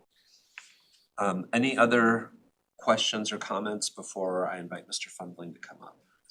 You wanna go through? I think I just want to tie to Yes. one of his comments in terms of in a given year, maybe the town's going to need some help. Well, I think we're facing that this year. We're in February. It's February 10th. We've had a significant snow season already. A significant 24-inch snowstorm, which results in several nights of ongoing work to clear and remove and haul snow away. It happened on a weekend. Started time and a half. started on a Saturday, or Sunday into Monday. So what we're pulling that numbers together to provide a more comprehensive update to the board. But we've had significant free cash in recent years because we've had significant turnbacks from department budgets at the end of the year where they didn't spend their appropriations. This is going to be one of those years where we're shaking every tree to try to balance fiscal '26. So that turnback will be minimal, if anything, which means free cash will be less, which means we have less flexibility in fiscal '28 for maybe some of the things that we have flexibility for this year. So we have a lot of ways to close out a snow and ice deficit, including leaving it in deficit at fiscal year end and coming back and resolving the problem in the fall when free cash is certified. But to your point, there's pressures this year that hopefully we won't face next year, but we're kind of in the midst of a more challenging budget year this year than we have been in recent years. Nick, we're also not really expecting on the revenue side for years coming up, new growth to be necessarily as strong as it has been, correct? This year will be a bit of a question mark. I think the next 2 years should be decent because that's when all of the multifamily units will come online and we'll capture them at 100% of their value. But So then that it will be, starts to but then it'll drop. start to Yeah. drop. But you know, our other revenues this year in particular are very strong. So everything's looking very good, strong on the revenue side for fiscal '26. It's a question of our expenses this year. Mr. Daly, did you have something? Mr. Wells. Mr. Wells. I was just gonna say, sorry, Mr. Mahoney, can't hide behind snow and ice. You know, this is historically, we have, the last 2 years, we were pretty easy, but when I think, and Ms. Haggerty will know this very well, when I think through 14, 15, 16, 17, 18, 19, 20, and all the years before, snow and ice, we've had to run as a deficit every year, going back to Joe Lynch, Mike Dennehy, Emery Fagan, and even when Kevin Murn was town administrator. Those are just, but I'm more concerned about something more on the operational side, whether it's from public safety, public works, something that you hear the needs is all the members have heard from the department heads as they come in and talk about them. One of these years, you're going to have to actually man up and fund one of them. And in that given year, you're not going to be able to have as much money to put to the school side. And that's a real exercise that's going to happen, whether you believe it or not. So that's unlike snow and ice, which has an avenue to move it around. So that's the point I was trying to make to you. That's all I wanted to add there, Mr. Chair. Thank you. I'll add, I think with the confusion in the language, with us having now 3 different terms for a reserve fund, meaning we have the Operation Stabilization Fund, which is townwide. We have the Special Education Stabilization Fund, which was created last year, which is for the schools, and our discussion about the School Circuit Breaker Fund. I think what the conversation we're trying to frame with the schools is it's okay for them to want to build reserves and be particularly conservative given us coming off of the override, but where do we build those reserves? Our request has been that they don't build it in the circuit breaker, since those are state funds which have been allocated from the state. They don't involve town revenues. Those are not our tax levy, and those will increase next year.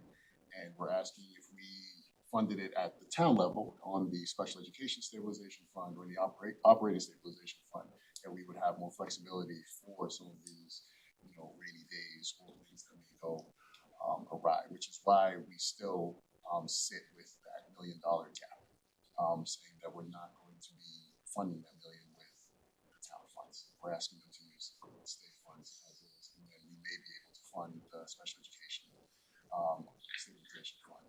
I think that's where we're sitting, waiting for the school's kind of final decision on that, because we are trying to think of this as one budget, not the schools and someone else, not the town and anyone else. It's that Mr. Fundling will go through his presentation and his ideas and usage of the Operation Stabilization Fund for the next 2, 3, 4 years, thinking about when we go to an override and how do we use these funds we put in reserve and our free cash. So trying to put that all together with projections for what we expect. And to Mr. Wells's point, this conversation I've had with Mr. Milano about how do we fund some of these asks. If we only think about rolling our budget for level service for the next 4 or 5 years, I don't know how long we can maintain that. Saying that we're just going to stay at this level forever and never have any additions or any upgrades or any changes in our budget. So we have to start thinking, if we can, in some ways, about whether it's the chief's asks or the council on aging asks or our town asks. We don't have, for example, a assistant town administrator right now. So how do we incorporate all of those things in our forecast for the next 4 or 5 years? That's the cue, Mr. Fundling. Let's bring you on. Here we go, Jay. Thank you very much, Mr. Chair. My name is Jay Fundling. I live at 39 Sias Lane, and I am the chair of the Warrant Committee. I would like to speak about a very specific part of the town budget. It's a part that has been discussed in the past few minutes. and it is the Operating Budget Stabilization Fund. I'm not great at sharing things. Interpret that as you will. I think you're good at sharing, Jay. Maybe not. I'm good at oversharing PowerPoint Oversharing, presentations, for yeah. example. Great, this is, I'm gonna repeat some slides that I presented to the the town budget committee yesterday, so if you see anything a little bit odd, that may explain why. I'm gonna be talking about the Operating Budget Stabilization Fund and its possible use. This is gonna be a repeat of some things that I presented at the warrant committee over the past couple of weeks. You're forgiven if you didn't see those presentations, I'll try to summarize them here. To put a fine point on it, is I would like the town to have a more clearly defined policy for the use of the Operating Budget Stabilization Fund. Now, first, let's say, what is the Operating Budget Stabilization Fund? It's been mentioned multiple times tonight. Certainly forgiven if someone either in this room or more likely people watching from home aren't really that strong on what the Operating Budget Stabilization Fund is. Here's the idea, getting from one override to the next is difficult. We have revenues that go up by 2.5%, maybe 3% if we have good new growth, and our expenses go up more than that. We have health insurance, we have union negotiated pay increases. Our expenses go up by more than our revenues. That's been the reality of this town for, well, time immemorial, certainly since Prop 2.5 has been passed. So in previous cycles of the town, to get from one override to the next, I don't have the longevity of the town that some people in this room do, but what I observed is we would pass an override, and then maybe that would get us through the next year, maybe the year after that. The year after that, we'd cut spending, maybe close the library on a Sunday, maybe lay off some art teachers. The year after that, maybe we'd close the library on a Saturday, lay off some music teachers, and then we'd get to the point where the cuts would hurt too much and we'd have another override. The goal, the idea behind this fund is to give us cushion so that we know that revenues are gonna grow slower than expenses, and we can use this cushion over the years. So let's talk about what our specific fund. This was established last spring at town meeting, and it had two initial sources of funding. Town meeting put in $2 million in free cash last May as sort of a seed to get it started. And then when the voters voted on the override, it was a $9.5 million override.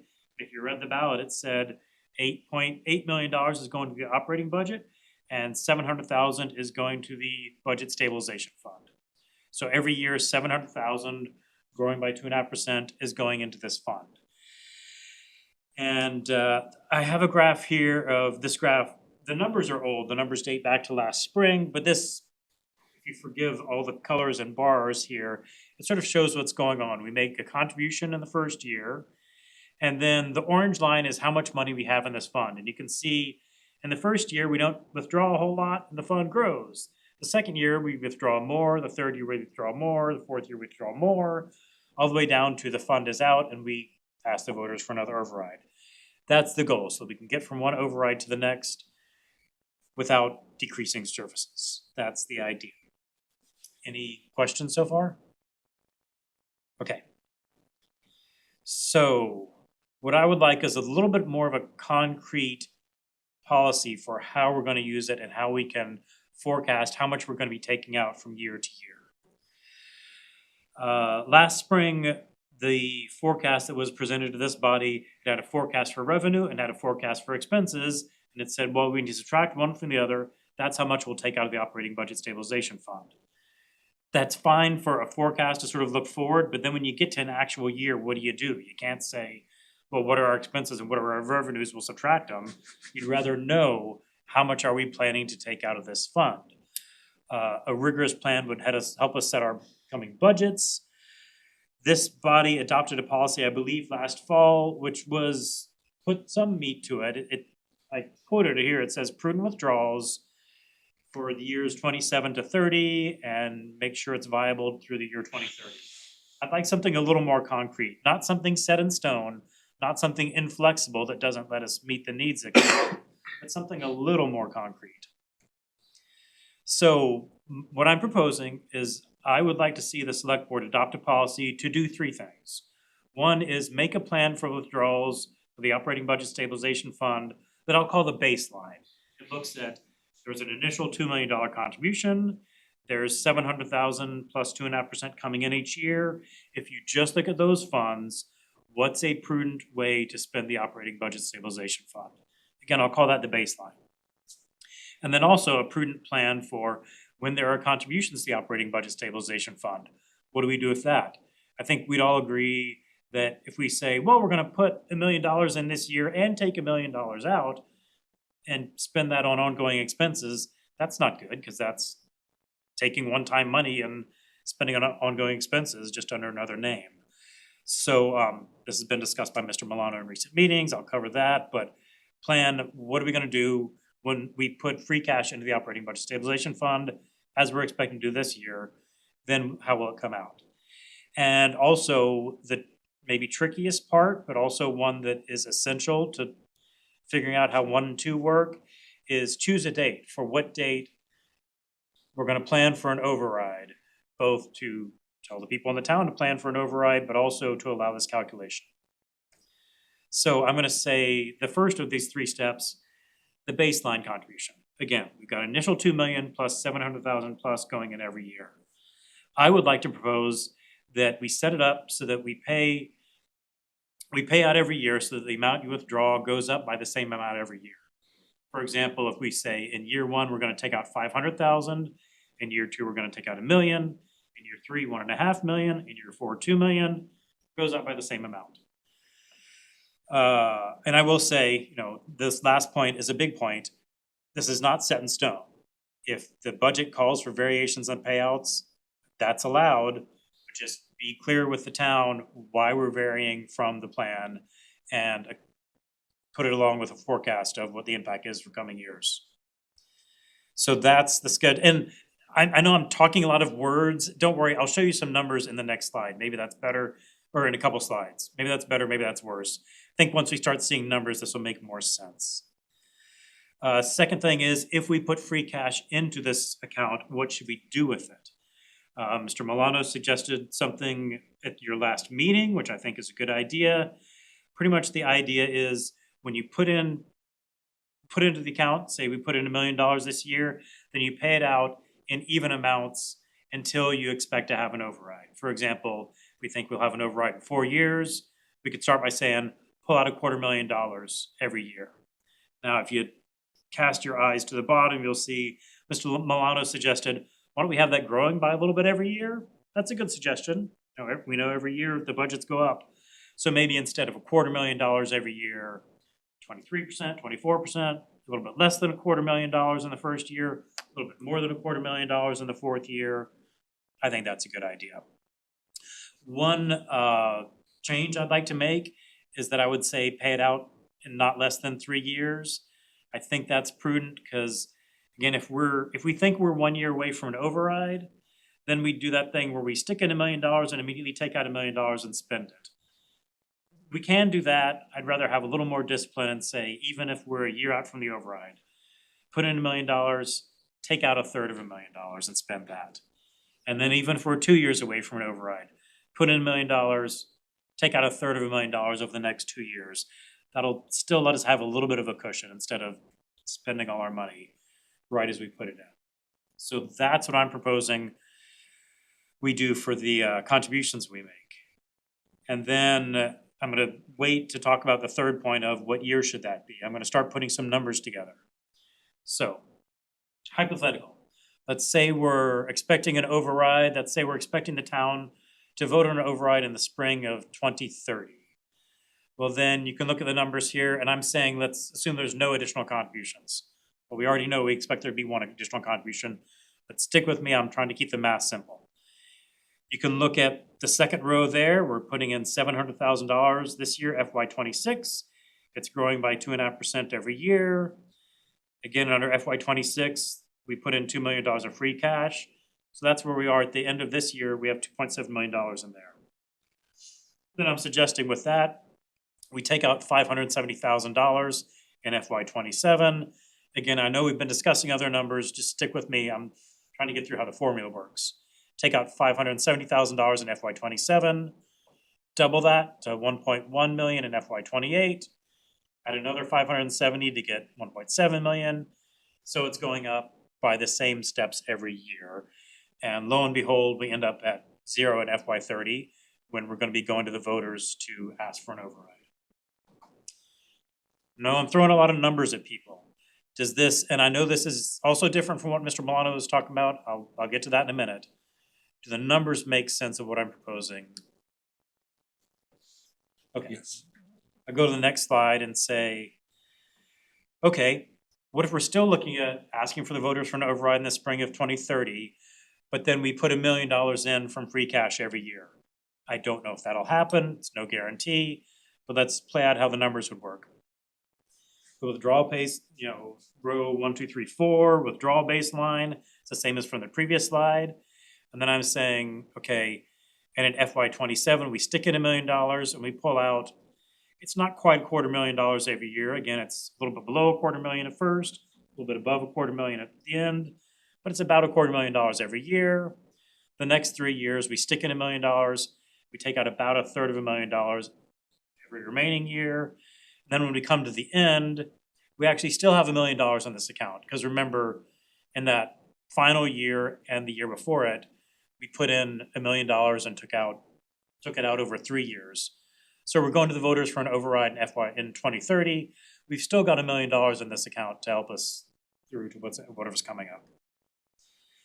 Now, if you're following that, I'd also like to lay out numbers for what if, this is, I think, something we need to discuss. What if we're going to be going to the voters and asking for an override in 2029, the spring of 2029? That would be 4 years after the last time the voters voted for an override. Then, similar sort of thing, we just get more money out every year. For the baseline, we get $800,000 in the first year, 1.6 million in the second year, and 2.4 and change in the third year. Okay, so we're getting a little more help to the budget every year, which makes sense because we're spreading that over a shorter amount of time. And then this is putting it all together. If we're looking at an override vote in the spring of 2029, we're putting in $1 million every year. We get to pull out more. Draw your eyes to the bottom. This is, the town administrator had a forecast last spring, which was taking out $800,000 in the first year, 1.6 million in the second year, 2.1 in the third year. This is pulling out more in those 3 lines, those 3 years. So that's sort of the math of the various options I'm proposing. Now one question is, what is prudent for... Okay, so now one question is, I'm not gonna get to that slide yet, I wanna give a preface. What year is prudent to have what year is prudent to have an override? To discuss that, I am gonna discuss a sample forecast that I put together. Now, it's a sample forecast. It can and should and will be revised with the help of Mr. Milano, with the help of the town budget committee. I certainly want in the May town meeting, when I'm standing up in front of town meeting, I certainly want to tell them, this is our forecast, this is what we think is gonna happen. I wanna have one in the next couple months. This one's not final. So I just wanna warn you, it'll be very tempting to discuss the forecast. What I'd like to propose is that I think my forecast is in the ballpark of what is reasonable. And given that it's in the ballpark of what is reasonable, I think it'll help us figure out how to use the operating budget stabilization fund. You might say, Jay, should your forecast be changed in this way and that? And maybe the answer is yes. But let's see if this is a helpful tool. So I put together a multi-year forecast. I used the spreadsheet provided by Mr. Milano and Ms. Dexter.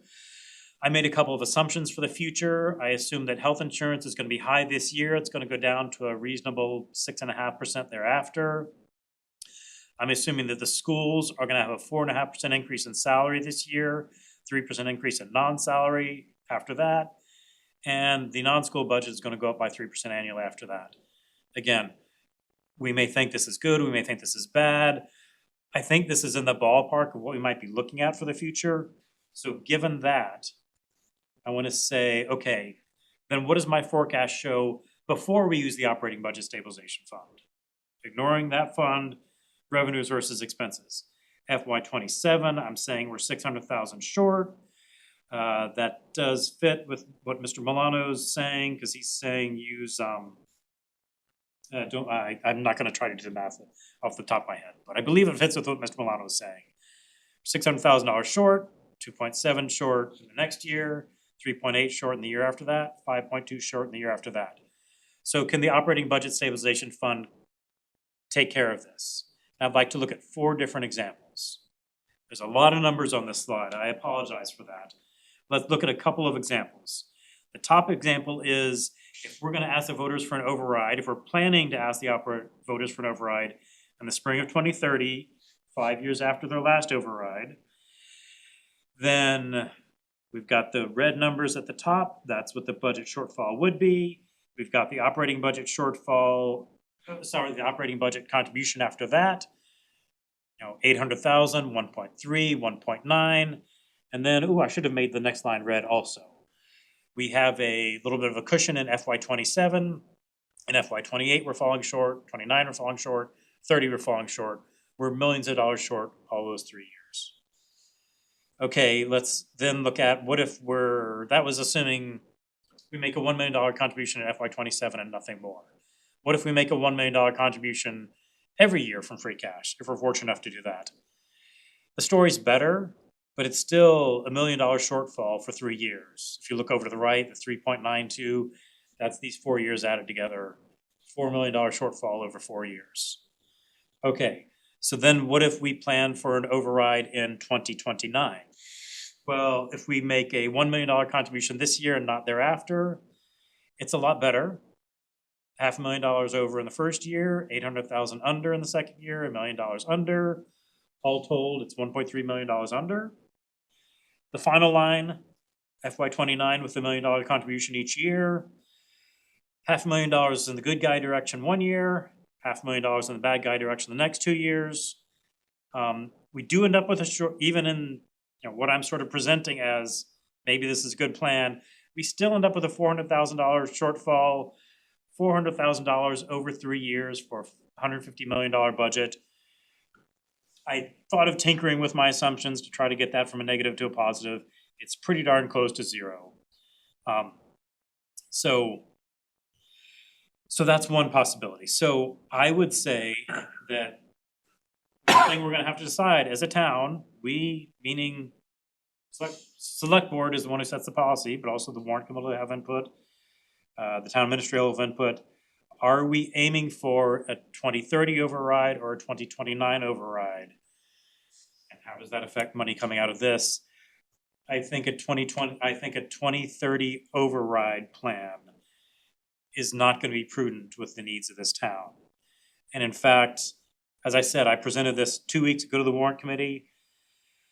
Since then, in the past day or two, I've also been wondering, not to get too far off topic, but is even a 2028 override prudent? 2028 override would not have us being just a little bit under, would have us being just a little bit over. And we heard tonight about needs from the fire department. We heard, just in discussion the past 15 or 20 minutes, there are needs we can't meet. I don't like shooting from the hip. I don't have numbers prepared for a 2028 override, which would be 3 years after the previous override. I don't like shooting from the hip, so maybe I should stop talking now. But that's so. Is your mouth a weapon? Is that what you're saying? If only. It does, damn. So what I would like the select board to do, and I understand that you may not be prepared to do it tonight, is to officially adopt the policy. 1, what do we do with the baseline withdrawals? Maybe you like my proposal, maybe you like a different one. 2, what do we do every time a cash is contributed? What I propose is a whole lot like what Mr. Milano proposed. Do we want to put that in writing? And 3, and this is the harder one, but I think there's an answer right in front of us, is to do this math, we have to say what year are we planning for an override, and I think we've got to decide that. I also will end by saying none of this may not affect the dollars coming out of it for FY '27. I showed 1.1 million, Mr. Milano's showing 900,000. maybe we won't change FY '27 for that. But when I hear my colleagues on the school committee talking about decisions they have to make now, they're looking at, is our budget gonna go up by 2.5% per year for the next 4 years? Or is our budget gonna go up by somewhere around 4.5% for the next several years? That information is affecting, I dare say, decisions that the school committee is making now. So we may think we can kick this down the road. I'd like to see a policy set on it as soon as is prudent. Thank you, Mr. Funley. Should I stop sharing Why- or? Yeah, why don't you stop sharing and then we can open it up to questions and discussion. Mr. Driscoll, did you have your hand up earlier? Did you wanna? I just, It's a lot to take in. Sorry. No, it's not, it's great product you put out there. I don't see the town wanting to do an override in 3 years. I've talked to a lot of people, and they have beautiful houses, they have a lot of means, they just don't wanna pay any more taxes. They've had enough. Because the last override, they said it was gonna be so much, it went up more. You know what I mean? Yeah. These people have beautiful houses, beautiful, beautiful houses, and they've had enough. I just don't see the people out there wanna do another override for a long time. I do have a couple thoughts on that. I think that it might be positive if, let's hypothetically say we're aiming for 2029 instead of let's say we're aiming for 2029. If we decide that now, that's 3 years from now. We, meaning the select board, meaning the warrant committee, meaning whoever, can tell everyone in town, we're 3 years away for an override, let's get ready for it, this is what the needs will be, this is what the impact will be. Next year, town, we're 2 years away from the override, get ready for it. The year after that, town, we don't need an override right now. Maybe I'm naive, I think that'll go over better than every year. Do we need an override or do we not? Nope, yes, I think if we tell people, you're 3 years away from voting for an override, give it some thought. Maybe I'm naive, but I think that might go over better. Mr. Wells, you have your hand up. You're muted. I want to put my hand down. Make sure I put my hand down. Mr. Daly's taking such good care of me tonight, watching my hand being raised. So a couple things, I hate jumping into my institutional knowledge, but having been on every override committee since 1986, to Mr. Driscoll's point about people having beautiful homes, there are also those many who, particularly our seniors, who are living week to week and month to month, and just the even discussion of an override can alter their life and make that they can't live here anymore. So a couple of points, Mr. Funley. You are naive in this. Number one, the and as you know, Mr. Zoll, you were here when we just went through this. The decision to live with an override or to schedule an override lies solely by statute with the select board in any given town, and here it's the town of Milton. For me, I would not want to take the vote away from a select board 3, 5, 6, or 8 years away today, or even try to put that kind of pressure on, because there are so many variables here that you didn't touch on. Free cash. Yes, the last 2 years have been significant, but as Mr. Milano knows, in most years prior, it's between 1 and 2 million. That's what you're at. So you don't know, you can never count on free cash as being what it's been for the last 2 years. Second, you could have where suddenly the state budget and the economy tanks, and you have 9 seat cuts where it affects everything across the board, and that pushes things out even more.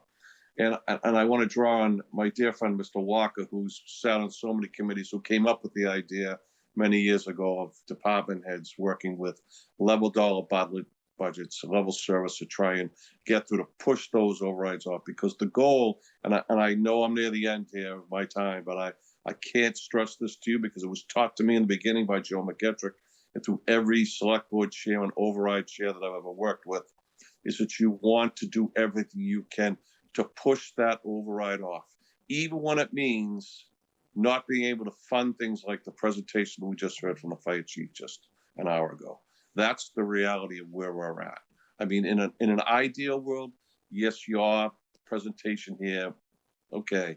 But there are so many invariables, as Mr. Mono knows, from the state side, local side, revenues, free cash, that you just can't know from year to year what you're going to be facing. No one could have thought healthcare was going to increase across the board this year like it did, but it did. And the thought that it's going to go down just like that, and I leave you with this final question from my newest role. I asked the chair of Ways and Means recently, how do you think things look 5 years from now? And his answer was very blunt, way tougher than they are today. So that's the reality of where we are. And so as much as I appreciate your help in this, this is just not an exact science. It's not that simple.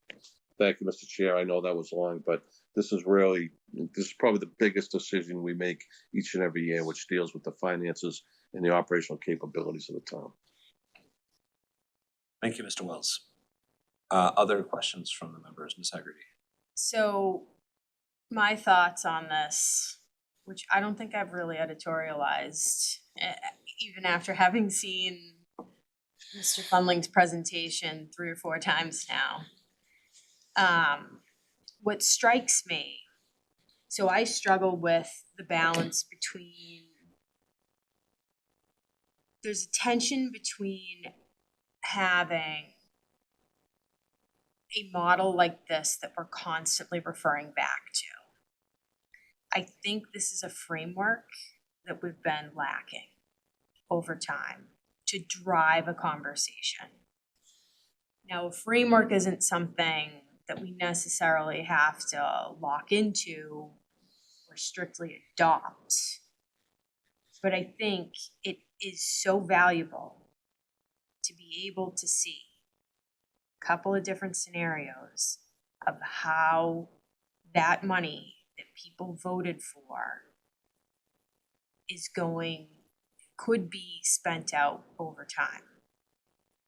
And one of the things that was striking to me was that, harken back to the factors that are in the model.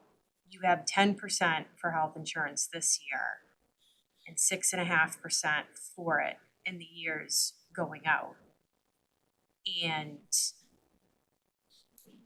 I think it was with $1 million contribution each year, we're still at, I think, a $3.5 million shortfall by 2030. Sorry, my brain is like, it's late. Yeah. So my numbers are gonna be sloppy. Something in that ballpark. I think that Jay's model is more optimistic than something I'm comfortable with. And this is the challenge with models, right? One of the percentages is off, and maybe it's part of the reason that people don't like to use models often, right? Because the model, it's kind of like a plan, and no plan lasts impact, right? And then you've got to move and pivot when you get on the ground. But we need to see it.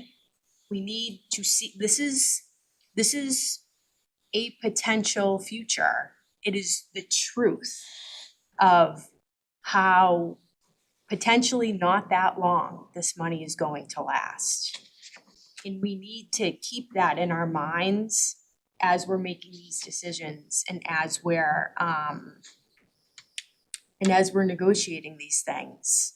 Because I think the voters should know that the way things are trending right now, to Mr. Wells's point, and to, the point that our mutual friend, the chairman of the Ways and Means Committee, mentioned to him, this is going to be a challenging 5 years. So I'm not necessarily saying, I don't have a crystal ball and I don't know when the next override is going to happen, but people should be aware that we have to get a hold on our revenue and on our expenses to make it last. And we, the override is a part of the revenue conversation. So I think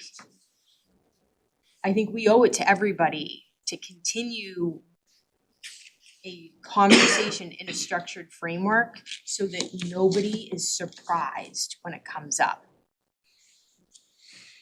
That's my thinking at this point. I know there's more for us to have to discuss with this. I think this is a piece of a much bigger conversation. Jay's numbers do not incorporate a lot of the nuance to it. We don't have the schools year over year, which is something we'll be asking for. The schools projection, particularly before Ms. Blake takes her leave, their projection of what happens with their budget, what they would like to get in as well. For Mr. Milano and the town departments, asking them as well how they see their budgets rising over the next 3 or 4 years. But I think what this is just similar to any company in the private sector, is we are trying to budget and make our best guesses going forward, and it is on us within this framework to continuously update it. None of this is set in stone. We're not saying it's automatically in override 29, override in 30. What happens if we overshoot our revenue one year for whatever reason? Or what if we have a terrible miss and the economy tanks and things happen sooner? I think what we're trying to get to is a better conversation around our budget.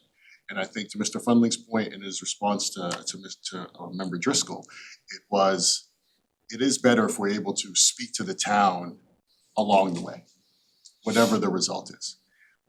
As a resident there, I did feel that the last override was surprising. It felt like did feel taken aback, caught off guard. This is so, even with our joint committee that meets now, it's so that everyone is having the conversation, more people are having a conversation, more of the elected boards are having a conversation. No one is surprised. Everyone has an idea. The schools are asking for their growth rate. Can we say to them, this is where you can grow, and these are the places you can use state funds to expand in the spaces where it's not town related. So I take this as the start of, I know Mr. Milano and Amy and Joanna are going to add more nuance to this model. I think this is the start of us having a better or more robust backing or conversation about what our budget looks like consistently and constantly, not just a few months out of the year. Yeah, I see your hand up, Mr. Wells. I'm just gonna make a quick comment and then I'll get to you. I'm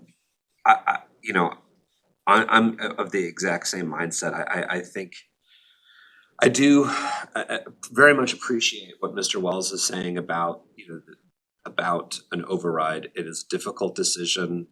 The override decision that we made to put forward the 9.5 million last year was fraught, and we had parents in here advocating for it. There was a lot of effort to get to that number, and then to find that this number, which actually at the time the schools did suggest was probably gonna be a little low, was a little low, and leaves us short. It is not a conversation that should just happen all at once and then we put it on the shelf and forget about it until we find ourselves deep in the red again in the future, whether that's 28, 29, or 30. Knowing that other folks will be sitting in some of these seats on the select board in future years, I would be a bit loath to say this is the date that we will have another override because of those fluctuations. But I think it's really worth underscoring that we will need to have another override. Not in the next 10 years, in the next 5 or fewer years. And that will be the case forever in this town until we create different structures where we can get commercial and other revenue. I know I sound like I'm channeling Member Bradley and her money tree with my commercial development, but it's truly the case that we will never be able to escape this override circle until we find other sources of revenue for the town. And so while we continue to have these conversations, which I think are extraordinarily important and clarifying for the town's financial future, we also must be having conversations about how do we, I mean, cause maybe the citizens want to have an override every 3 or 4 years. My experience is that of Mr. Driscoll's. I don't think that's the case. I really don't think that's the case. But if that is, you know, we can choose to not have overrides every 3 to 4 years. We just then have to buckle up for, you know, a continued reduction in town services until this town is a place that none of us really would be very proud to be called home. So while we're having these conversations of projection, I also want us to continue to have conversations around revenue sources, because we can't be a sustainable town with the 96% of revenue coming off of real estate taxes. It's just not the way the world works anymore. Inflation, tariffs, everything else, it's just not a sustainable future. So yes, I'm glad that we're having this conversation. I'm delighted Mr. Fundling is here. I'm not really excited about being in debt for forever, but you know, I'm glad that we are being honest with the Milton taxpayers. And I think we should also be solutions oriented beyond how do we spend you know, circuit breaker funds and other funds to try to close gaps and really proactively plan for a more sustainable financial future for the town. Sorry, Mr. Wells, that was a little bit long for me, and I'll turn it over to you. I have to say, I'm a little jealous of your leather couch. I think while I enjoy this new room, the seats leave a little bit to be desired for, as was suggested. I know I had a meeting in there the other day, so I get where you're at. So, couple points. So I agree with all the comments there. So, couple of things. While we may not have all the commercial dollars in the past, I think 19 years, this town has received $22 million in private grant funding from one single source, all made out to the town. And the other thing, this is more a point from Mr. Fundling. I do believe, Mr. Chair, that in Mr. O'Rourke's presentation, I think they're looking to go out in either 28 or 29 for a debt exclusion that I would conservatively say is going to be somewhere between 150 and $200 million. And to think that you could get a operational override north or south of such a vote, either by 1 or 2 years, is really, even with all my years, beyond anything I could comprehend. And that's out there. You know, that number and that potential debt exclusion is still a reality, and the years Mr. Fundling's talk about is in the orbit of when they're thinking about. So that only complicates what a future board is going to have to deal with here. You are right. Overrides are they've been here since 1986, and they're not going to go away. And as I said previously, I know I'm being lengthy here, the best thing any select board can do is do every single thing they can in a given year. And I agree with Ms. Haggerty. I understand what Mr. Fundley's trying to do is to try to give some type of structure here. But the goal each year, at least to me, is to try and not put an override. And as you stated, Mr. Zoll, we saw last year the emotion that came into this room each and every night with when it came to an override. And that $9.5 million override funded zero of those town requests that we've been listening to, that since Mr. Daly made the suggestion that we start bringing department heads in for department reports. Zero. So that's a difficulty here for sure. Thank you. Mr. Wells, to add to your point, I think that's also one of the keys of Mr. Fundling's presentation, is incorporating all of those potential outcomes of the future and us talking about them now, right? So talking about. Well, I would add the school. I would add that potential That's school. that's something that gets added. All of that nuance gets added in. So It definitely puts the school in context, for sure. Yeah. All right, I know it's getting a bit late. I don't think we're gonna be voting on any policies this evening, but Mr. Fundling, I wanna thank you so much for your time, for coming in, and the incredible amount of thought and effort you put into this. I think your service goes above and beyond what we even expect from our warrant committee chair. So thank you very much for continuing to have this conversation. It's certainly something that this board will continue to look at and address. And I don't know if anyone else has any final thoughts. maybe let's just leave it there, cause it's getting a bit late. Thank you very much, and of course, I'm happy to talk to any members one-on-one, in a group, subject to open meeting laws. Groups of two. I'm available to answer any questions. Thank you, Jay, appreciate it. Alright, now we go in 1.5 speed. All right, 1.5 speed, capital budget, Mr. Milano, is there any changes? Capital Committee will be meeting Thursday to finalize its recommendation. Capital Committee has recommended about just north of $1.2 million of free cash to be utilized, which is a number we've been tracking, so no deviation there. We can provide a more fulsome update at our next meeting when we'll have everything wrapped up. We'll look forward to a fulsome update. I believe that we've heard from the Select Board Finance Committee and the Budget Coordination Committee, if there are any. Everything we've just been discussing is everything we have been working on. Very good. Yeah. Item number 10 is our annual town meeting warrant for May 6, 2026. Please note the date for folks, that is the Wednesday. I'm gonna start saying that regularly so nobody can proclaim to be surprised, although everyone will be surprised. Mr. Milano, anything on the warrant? Yes, sorry, I do need the board to weigh in on a couple of articles, if I could just run through a couple of them. Please. So the first one we talked about in concept is the HERO Act one. I've laid out here what that looks like, so one of the provisions would be to accept in a section of Mass General Law that would allow the veterans' property tax exemptions to increase by COLA as set by the Department of Revenue each year. That's highlighted here under number 1. That is something we've already done for the other exemptions, so I think there's a consensus on the select board to move forward with that. So that's all set. The second aspect is where there's decision to make, items 2 and item 3, it's one or the other. Item 2 would allow the town to double the tax exemptions for veterans. Item 3 would allow the town to double the tax exemptions for veterans, but also those for seniors, surviving spouses, and those who are blind.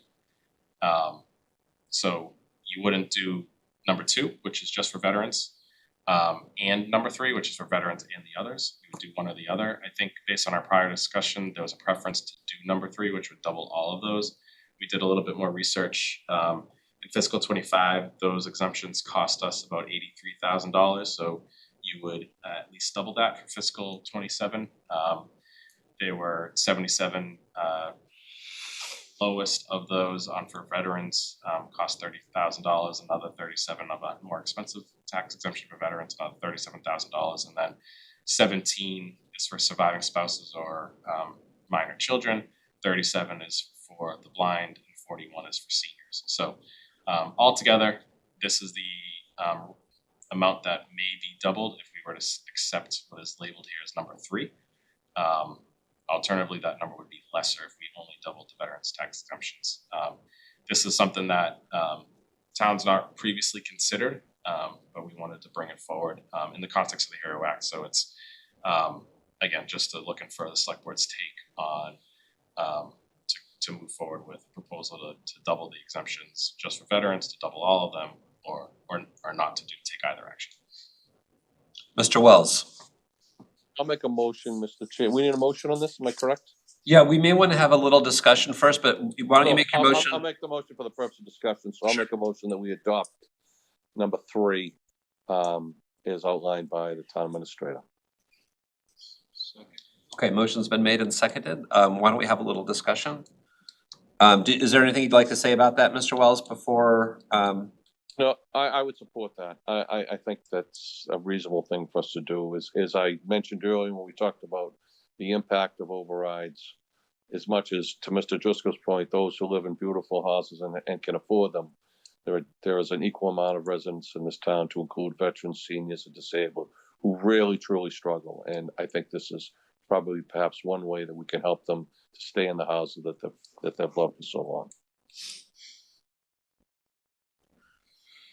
Other questions, thoughts from the members? I'm also of the mind that that's probably the preferred approach. I like including the blind, surviving spouses, and seniors.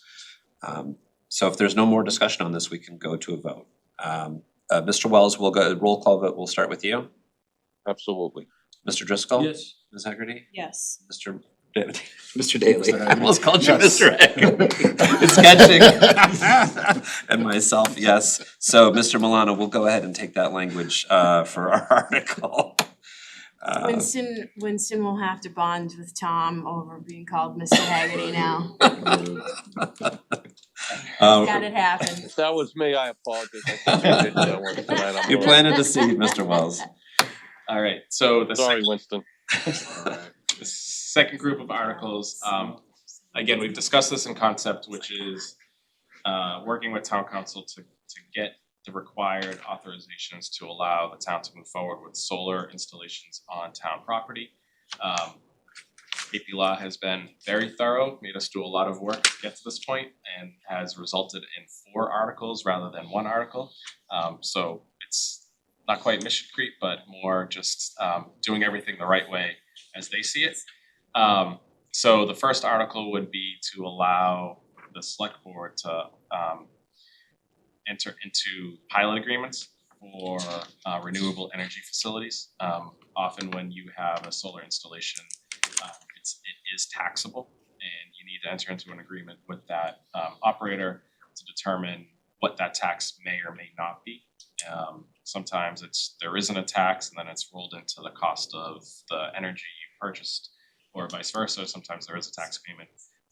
So the article would seek town meeting authorization for the select board to enter into pilot agreements for any renewable energy facilities that are located within the town. That would be a required component for any solar here in Milton. So that's the first one. I'll go through these as a batch. It's just essentially a blanket authorization for the select board to enter into these pilot agreements for not institutions, but for renewable energy facilities located on And town let's make it property. an option for them to pay the It had been, I shouldn't say that, it had been not necessarily taxed before. Now, as they are being caught up in taxes, they wanna set out a payment in lieu of a tax so that they know what that amount is. So then that they would adjust their proposed rate that they sell the electricity to us to account for it. So they look at it as, we're willing to have this installation sold to you for a certain value, but they want that value known, whether it's in the PPA rate that we buy electricity for, or a combination of the PPA rate and the tax. So are we setting an amount for each year? For each agreement, there may be a pilot associated, that this wouldn't be done here. All this article is saying, hey, town meeting, select board's asking for this authorization to do this for each installation going forward. So if we do reach an agreement to put solar on the fire headquarters, we may also need a pilot with that private solar developer. This would give the select board authorization to do so. Rather than go Now through go town back meeting. to town meeting once we reach an agreement and ask for their permission. So, okay, I understand. Mr. Wells, you have your hand up? So quick question, Mr. Chair, what about our existing solar? So we have solar on Town Hall, we have solar on, am I correct, the high school? I'm not sure, I don't know if we have it in any other municipal buildings. Does this apply to the existing infrastructure? We're looking at all of that with town council. Guess that was the $1 million question, huh, Mr. Chair? Sorry. No, it's an important The question. intention is to give the authority to the board for anything new that comes into town. We're right now working with Select for installation on the fire headquarters for significant savings. That's our priority right now. So we're seeking this authorization at town meeting so that we can wrap everything up, hopefully in May, June timeframe. Okay. You want a motion, Mr. Chair? Let's take these all as a batch. Okay, go ahead. This is not give them the right for zero taxes. Correct. It's stipulating a tax amount going forward, so it doesn't vary or doesn't depreciate. It's like a known quantity. It would be part of the overall negotiation. Alright, so that's the first one, and I know these are a little confusing. So I'll use the next one as an example of what we need to do for each location. Sorry for doing this in the weeds. These don't have assigned numbers yet, right? So they would be No, not yet. tacked on at the end here, what, 44 plus. So the other aspect that we would need be seeking town meeting approval for is a couple of things. Because these are long-term agreements, the select board or any entity that's gonna enter into a long-term lease agreement or power purchase agreement needs authorization from town meeting to do so. So the next three articles are all similar, in which they ask the town meeting to authorize a board to enter into a lease for the location of where solar might be, to grant any necessary easements, to contract to enter into a power purchase agreement to buy the electricity, and kind of do anything else necessary to accomplish the goal. So that's the core of the article here, which is, again, just because of the duration of these agreements, usually 20-year agreements, we need authorization of town meeting to enter into a contract of that length and also to lease a location accordingly. The other thing that town council has asked us to do is to get town meeting authorization for each entity to use land for solar. So now we're in the weeds on legal matters, but we purchased the town hall land where the town hall sits and the fire headquarters sits from the church in 1935, or was gifted, I should say. And so it's held by the select board for general municipal purposes. Town council's reading is, that's great, but you also need to now have town meeting authorization to use it not only for general municipal purposes, but also for the purpose of leasing portions of it for solar. So this is very much a legal matter in terms of who is allowed to use the land for what. So town council is advised that this is necessary for each location that we're considering solar for. Again, the number one priority location that we're trying to get done is the fire headquarters now. So that's why it's listed here. Town hall does have solar that we own. I think it's a prudent time to ask for town meeting's authorization to potentially enter a PPA for that, because if and when those panels get too old, maybe it makes sense to have a PPA operator come in and take that over from now. So we're not intending to do anything at town hall in the near future. The next project that we're trying to get done is the Milton Fire Headquarters. So again, this is a number of authorizations baked into a single article. The crux of it is that authorization to enter into all the agreements necessary to do solar. And this board would then be authorized to finalize the negotiations and to execute all the agreements for it. So again, it's more of a blanket authorization than approval of a specific proposal. The library is another candidate that could take solar. So we have another article for the library that would take similar actions. Again, transferring land, authorizing the use of land for solar, and allowing the library trustees in that case to enter into the agreement for power purchase agreement. I would work with Will. The town would handle those negotiations, but they would retain the ultimate signatory approval of whatever that agreement may or may not be. The first half of this article is again to transfer the parcel. First parcel is the library itself, so it's held by the library trustees for library purposes. Now town meeting saying, and also for solar. The parking lot is actually held by the select board for library purposes. So in that case, we're transferring it to the library trustees for library purposes and to the library trustees for the purpose of solar. So again, technical and legal, but in town meetings reading required in order to have a valid agreement. And then the rest of the article is like the one for the select board where it allows the library trustees to enter into a lease, the power purchase agreement, and so forth. Okay. Now the last one is a little bit more More complex? Not necessarily, just the history is a little bit more challenging, so I just wanted to explain it again here. So the last one is the animal shelter is new, 4,300 square foot facilities, does not have gas, it is 100% electric, so significant electrical costs in the heating season, and obviously the significant electrical costs in the cooling season. When the town purchased the dump, it purchased it, it authorized the select board to purchase it. It also authorized the Board of Health to execute all necessary powers on that property. So it's not necessarily clear who truly has care and custody of that property. So this article proposes to transfer one of the big parcels up there from the Board of Health to the select board for general municipal purposes and to the select board for solar. And then it has all the other authorizations related to solar PPA agreements and leases. But this is one where town council has identified with our assistance that actually when the town acquired it, maybe it transferred it to the Board of Health, maybe it didn't. But needless to say, because it's murky, it's best to clear that up now. So the biggest change here is taking land, having town meeting authorize a transfer from Board of Health to the select board for general purposes and also for solar. So I've shared this, I shared the library one with Will Adamczyk and asked him to update his board. I shared this with Caroline Kinsella today, asked her to share it with her board to get their feedback.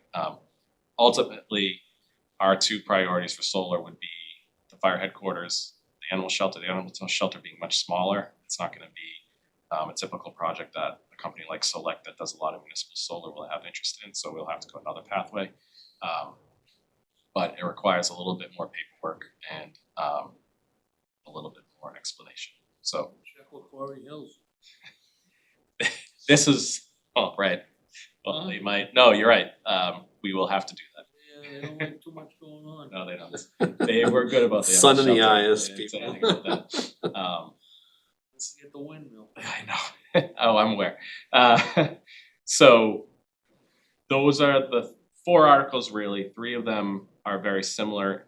They all are about authorization to let us go do something that town meeting has or town council has identified as necessary actions from town meeting. So apologize for the deep dive, but that is what the articles are proposing. And just don't necessarily need a vote, but just confirmation that the board wants us to move forward with each of these. You know what, Mr. Chair, let's take a vote. I think we should, Okay, this could drag for a while. I wanna make a motion to approve them as outlined by the town administrator. okay. Motion's been made and seconded. Any further questions or discussion?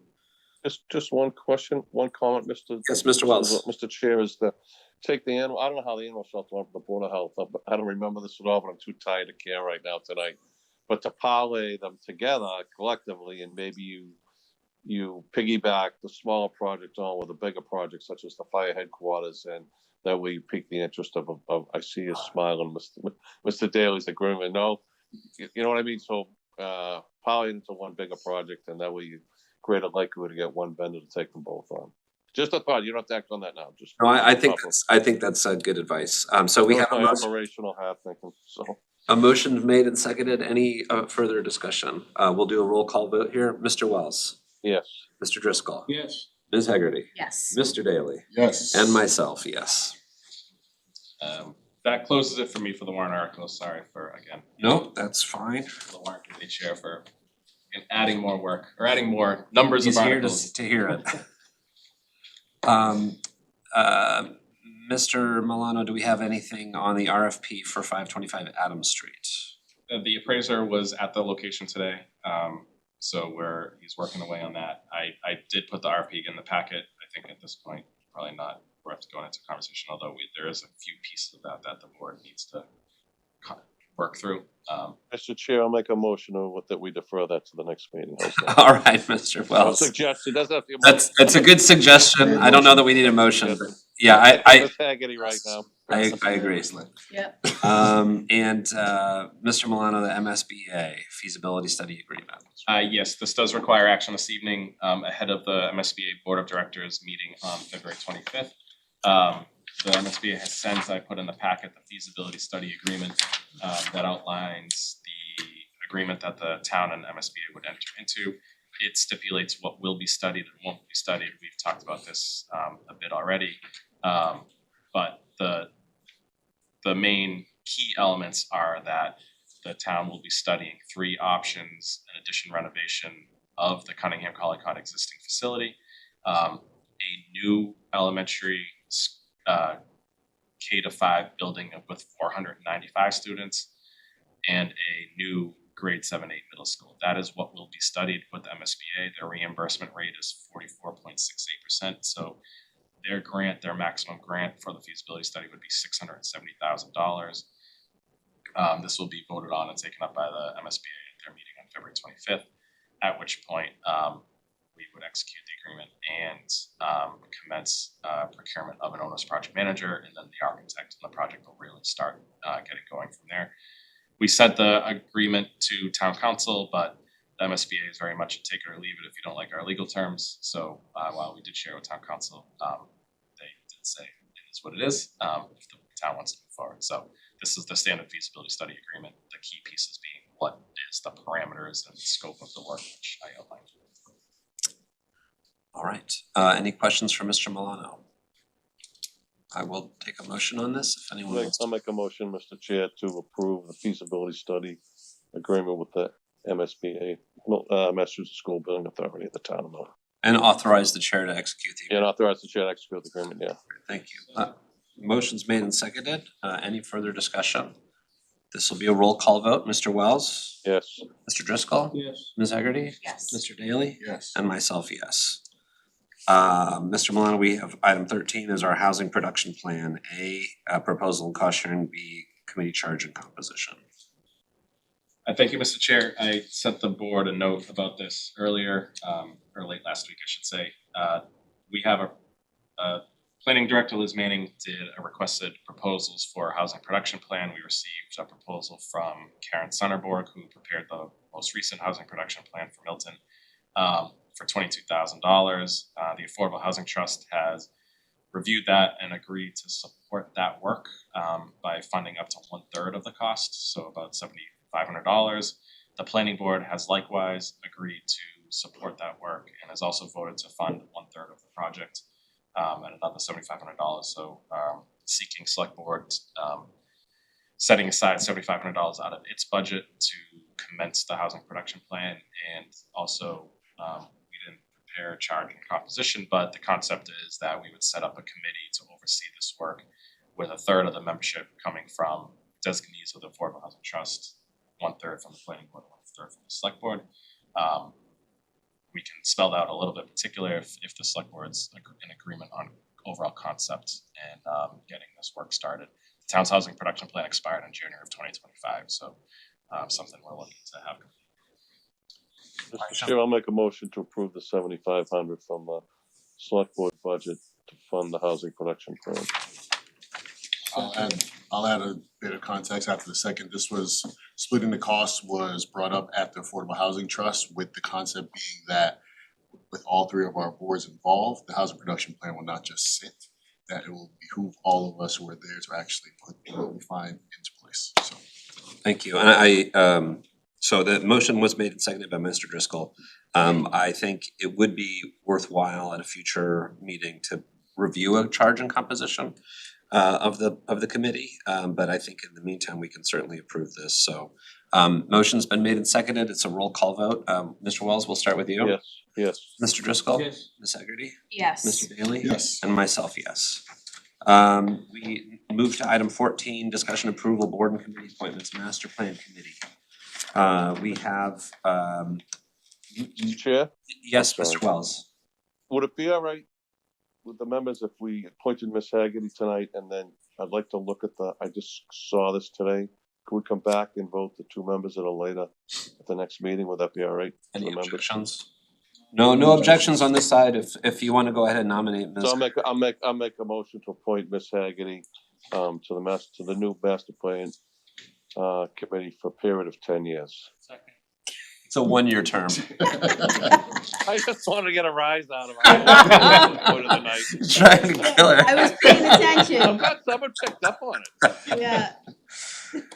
All right, the 1-year nomination's been made and seconded. Mr. Wells, Yes. Mr. Driscoll, Ms. Hegarty, I think I have to abstain, right? Yeah. probably, Mr. Daly. Yes. And myself, yes.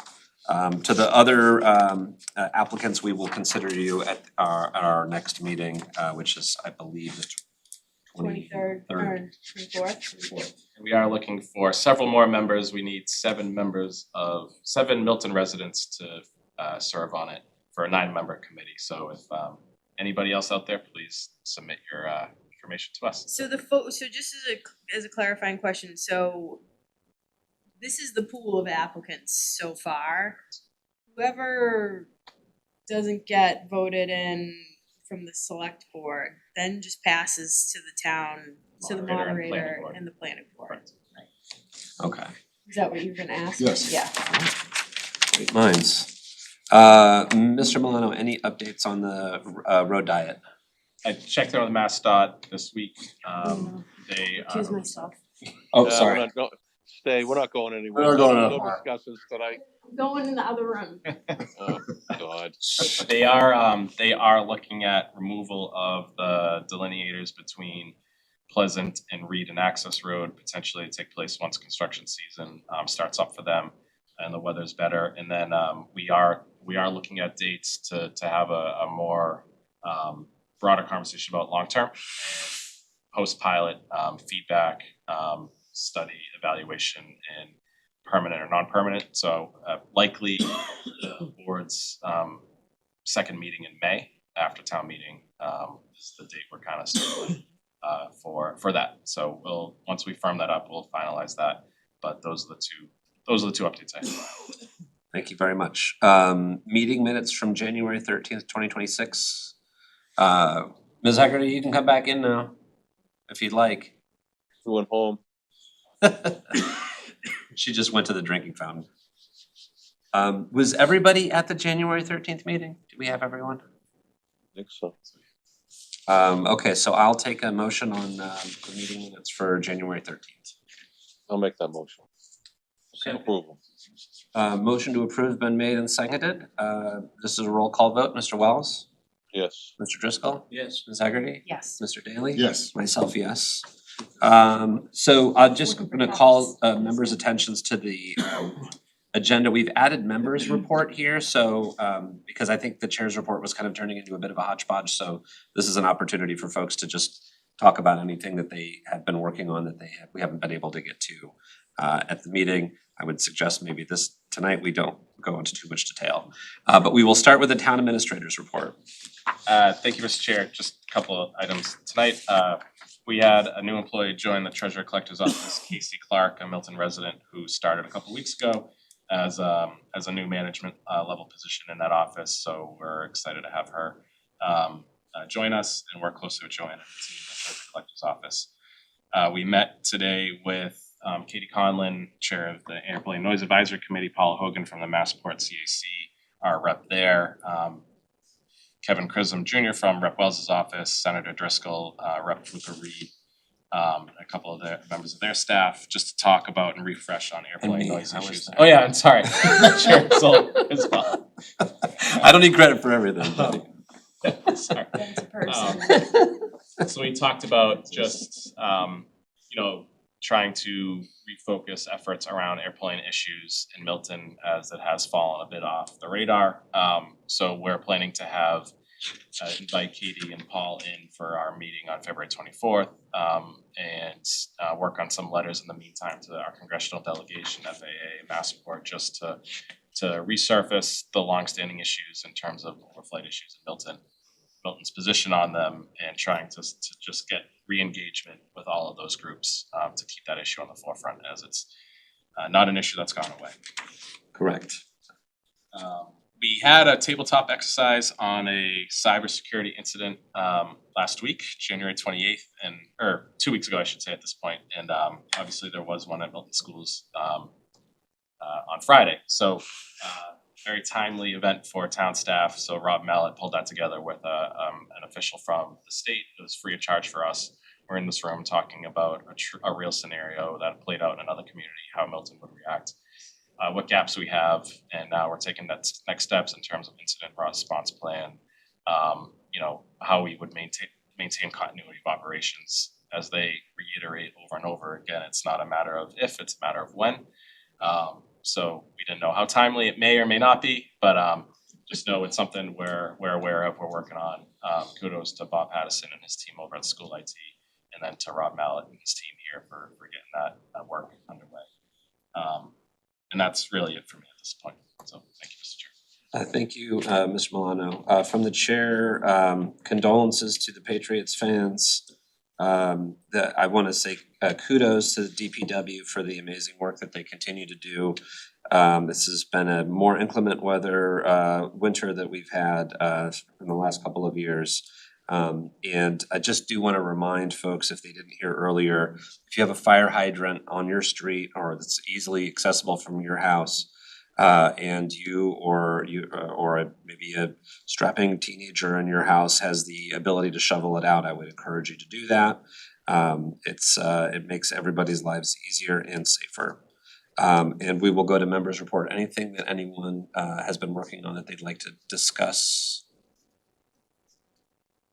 Okay, Mr. Wells. Thank you, Mr. Chair. 2 quick points. One is, I meant to do this 2 weeks ago. The members will recall that our Veterans Day, God, it's hard to believe that much time. Our keynote speaker on Veterans Day was a highly decorated Army veteran, native of Milton, Colonel Mark Denton. And I don't know if any of you saw it recently. Colonel Denton has been appointed the newest commandant of Norwich University in Vermont. And I think that's a great credit to his many years of service to this country and to his hometown, which is, we all saw on that day, he's so proud of. He's so proud of the fact that he's a graduate of Milton High, grew up here, great school, and congratulations to him. And just my final point to Mr. Mullen, as you know, Lieutenant Caputo has run that LEPC, the Local Emergency Planning Committee, since I stepped down. I started it in 9/11. I held the chair. I didn't realize it till the other day, until like 2007 when he took it over.